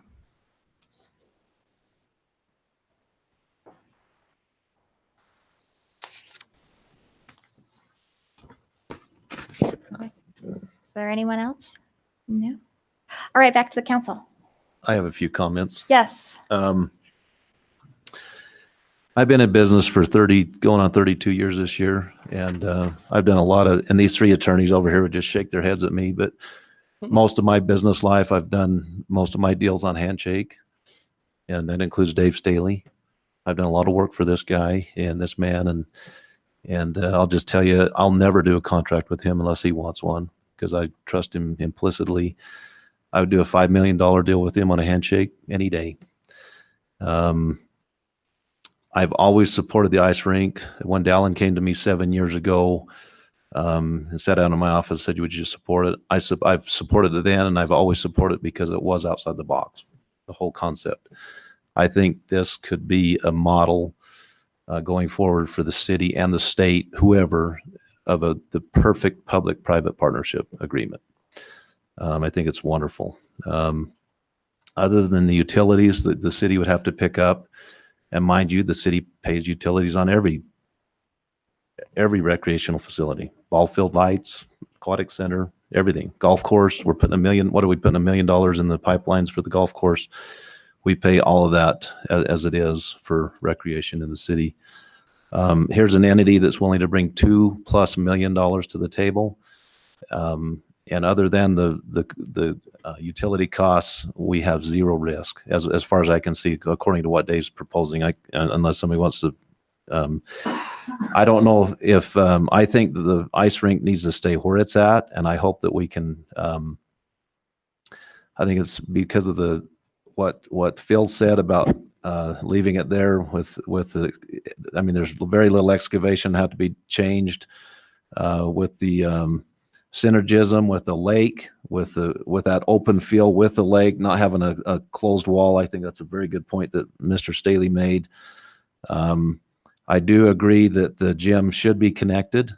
Last week after the meeting, I called Dallin and asked him if he'd call the architect and see if the gym would work just south of the lobby right there, because I think the synergism of the rink and the gym needs to be in that same facility. I think it'd be huge to have all of it connected. I don't think the gym should be, and that's where I agree with you, Carter. I don't think it should be separated. I think that's a must.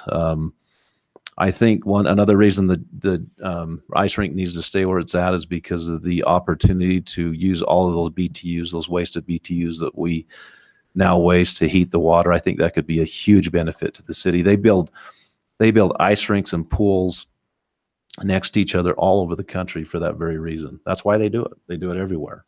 And it's a great benefit. And so we have an opportunity right there where the chiller is, right inside the wall is where the mechanical room is for the swimming pool. It's an easy connection right there.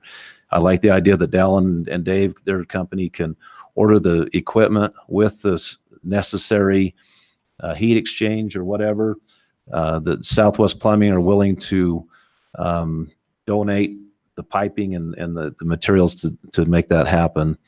And I don't want to be negative. I support the basketball folks. I'm just saying that when you talk about all the money you make on tournaments, it was mentioned that we would have to hire additional employees to make that happen, to do the scheduling and bring those teams in. So there is an offset there with costs. I mean, you could make a lot of money where you might not bring that to the city's coffers with the private venture, but where you're making money on those tournaments, you're also using that money to pay for employees to make that happen. So, and I'm just bringing that up as a point of discussion. So, I think that, in the city, I've always talked about needs versus wants. We've got a lot of employees in the city that I was elected over 7 years ago, and times were really tough back then. And we didn't give any raises for 4 years in Cedar City.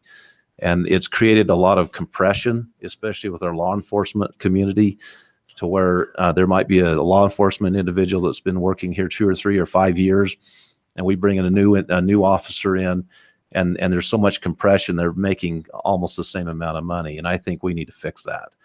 I think this is an opportunity with the ice rink community and the Staley Rec to free up an awful lot of money. I think we'd be crazy not to accept this offer. It'll free up a lot of money from the city that we can use that money in other places that are desperately needed to fix some of those problems with some of our employees and those issues. So that's I hope our motion tonight includes the option to leave the rink where it's at permanently, because I think it makes sense. But I do agree that we should. And like Mr. Phillips, Councilman Phillips said, whispered to me, he said, hey, there's nothing saying we can't change the entrance to the building. We got to think outside of the box in all this. So whether it goes right there, and I don't know what the architect said, Dallin, when you talked to him about putting it to the south side of right there, if it works or not, but I think we can think outside the box and find a place where we can connect to the building. Yeah, I'd like that. But that's all I had to say. I would like to. Yeah, if you've talked to him with. So Dallin Staley. Yeah, we didn't talk in much detail about it, but he did say it was a feasible idea and that it would push out into the parking lot a little bit. I mean, that's obvious. If you put that big block there, it pushes out. So he said it was feasible. He thought it was a better option than a standalone thing because all the other, restrooms and locker rooms are already there. So more than likely that would be the most feasible way to get both and to go that way. So.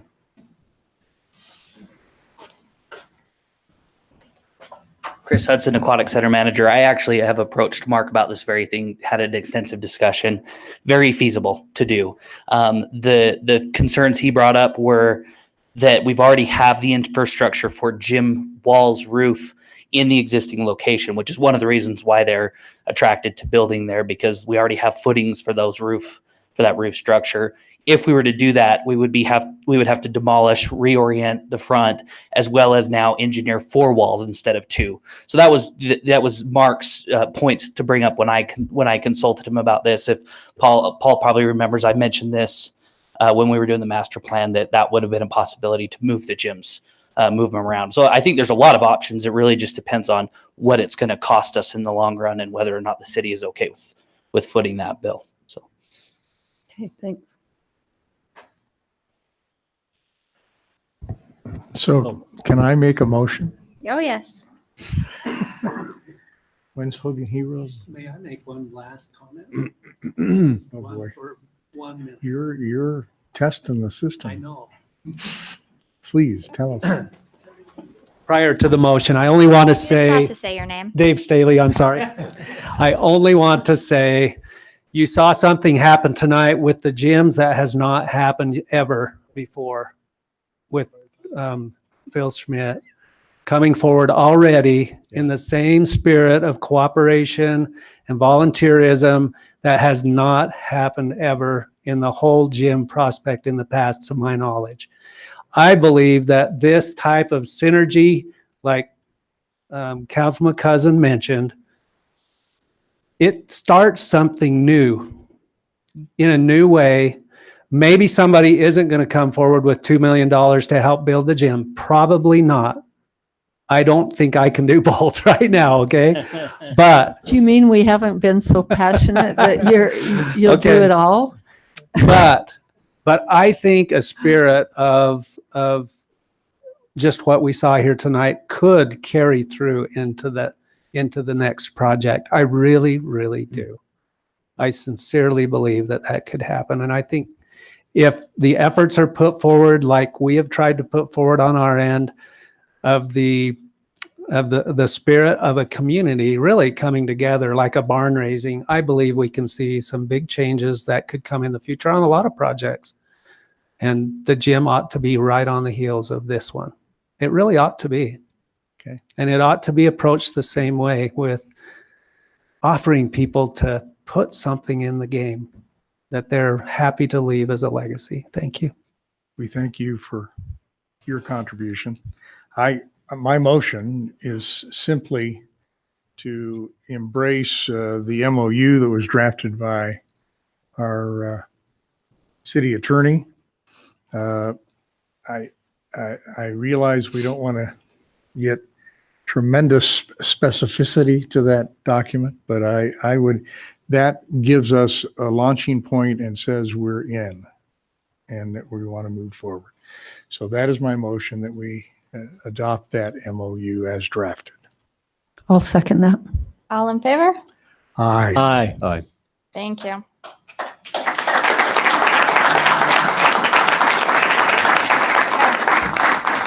Motion to adjourn the meeting. I'm sorry I stepped on you, Councilman No. Ison. We have a closed session. Oh, yes. I'm so sorry. So we Please. can adjourn to go into closed session. See, when you step outside, I Okay. know, my comfort zone. Now, Second. all in favor? Aye. Actually, I lied. We have to do a roll call, starting with Councilwoman Hartley. Aye. aye. Aye. Aye. Thank you. Thank you.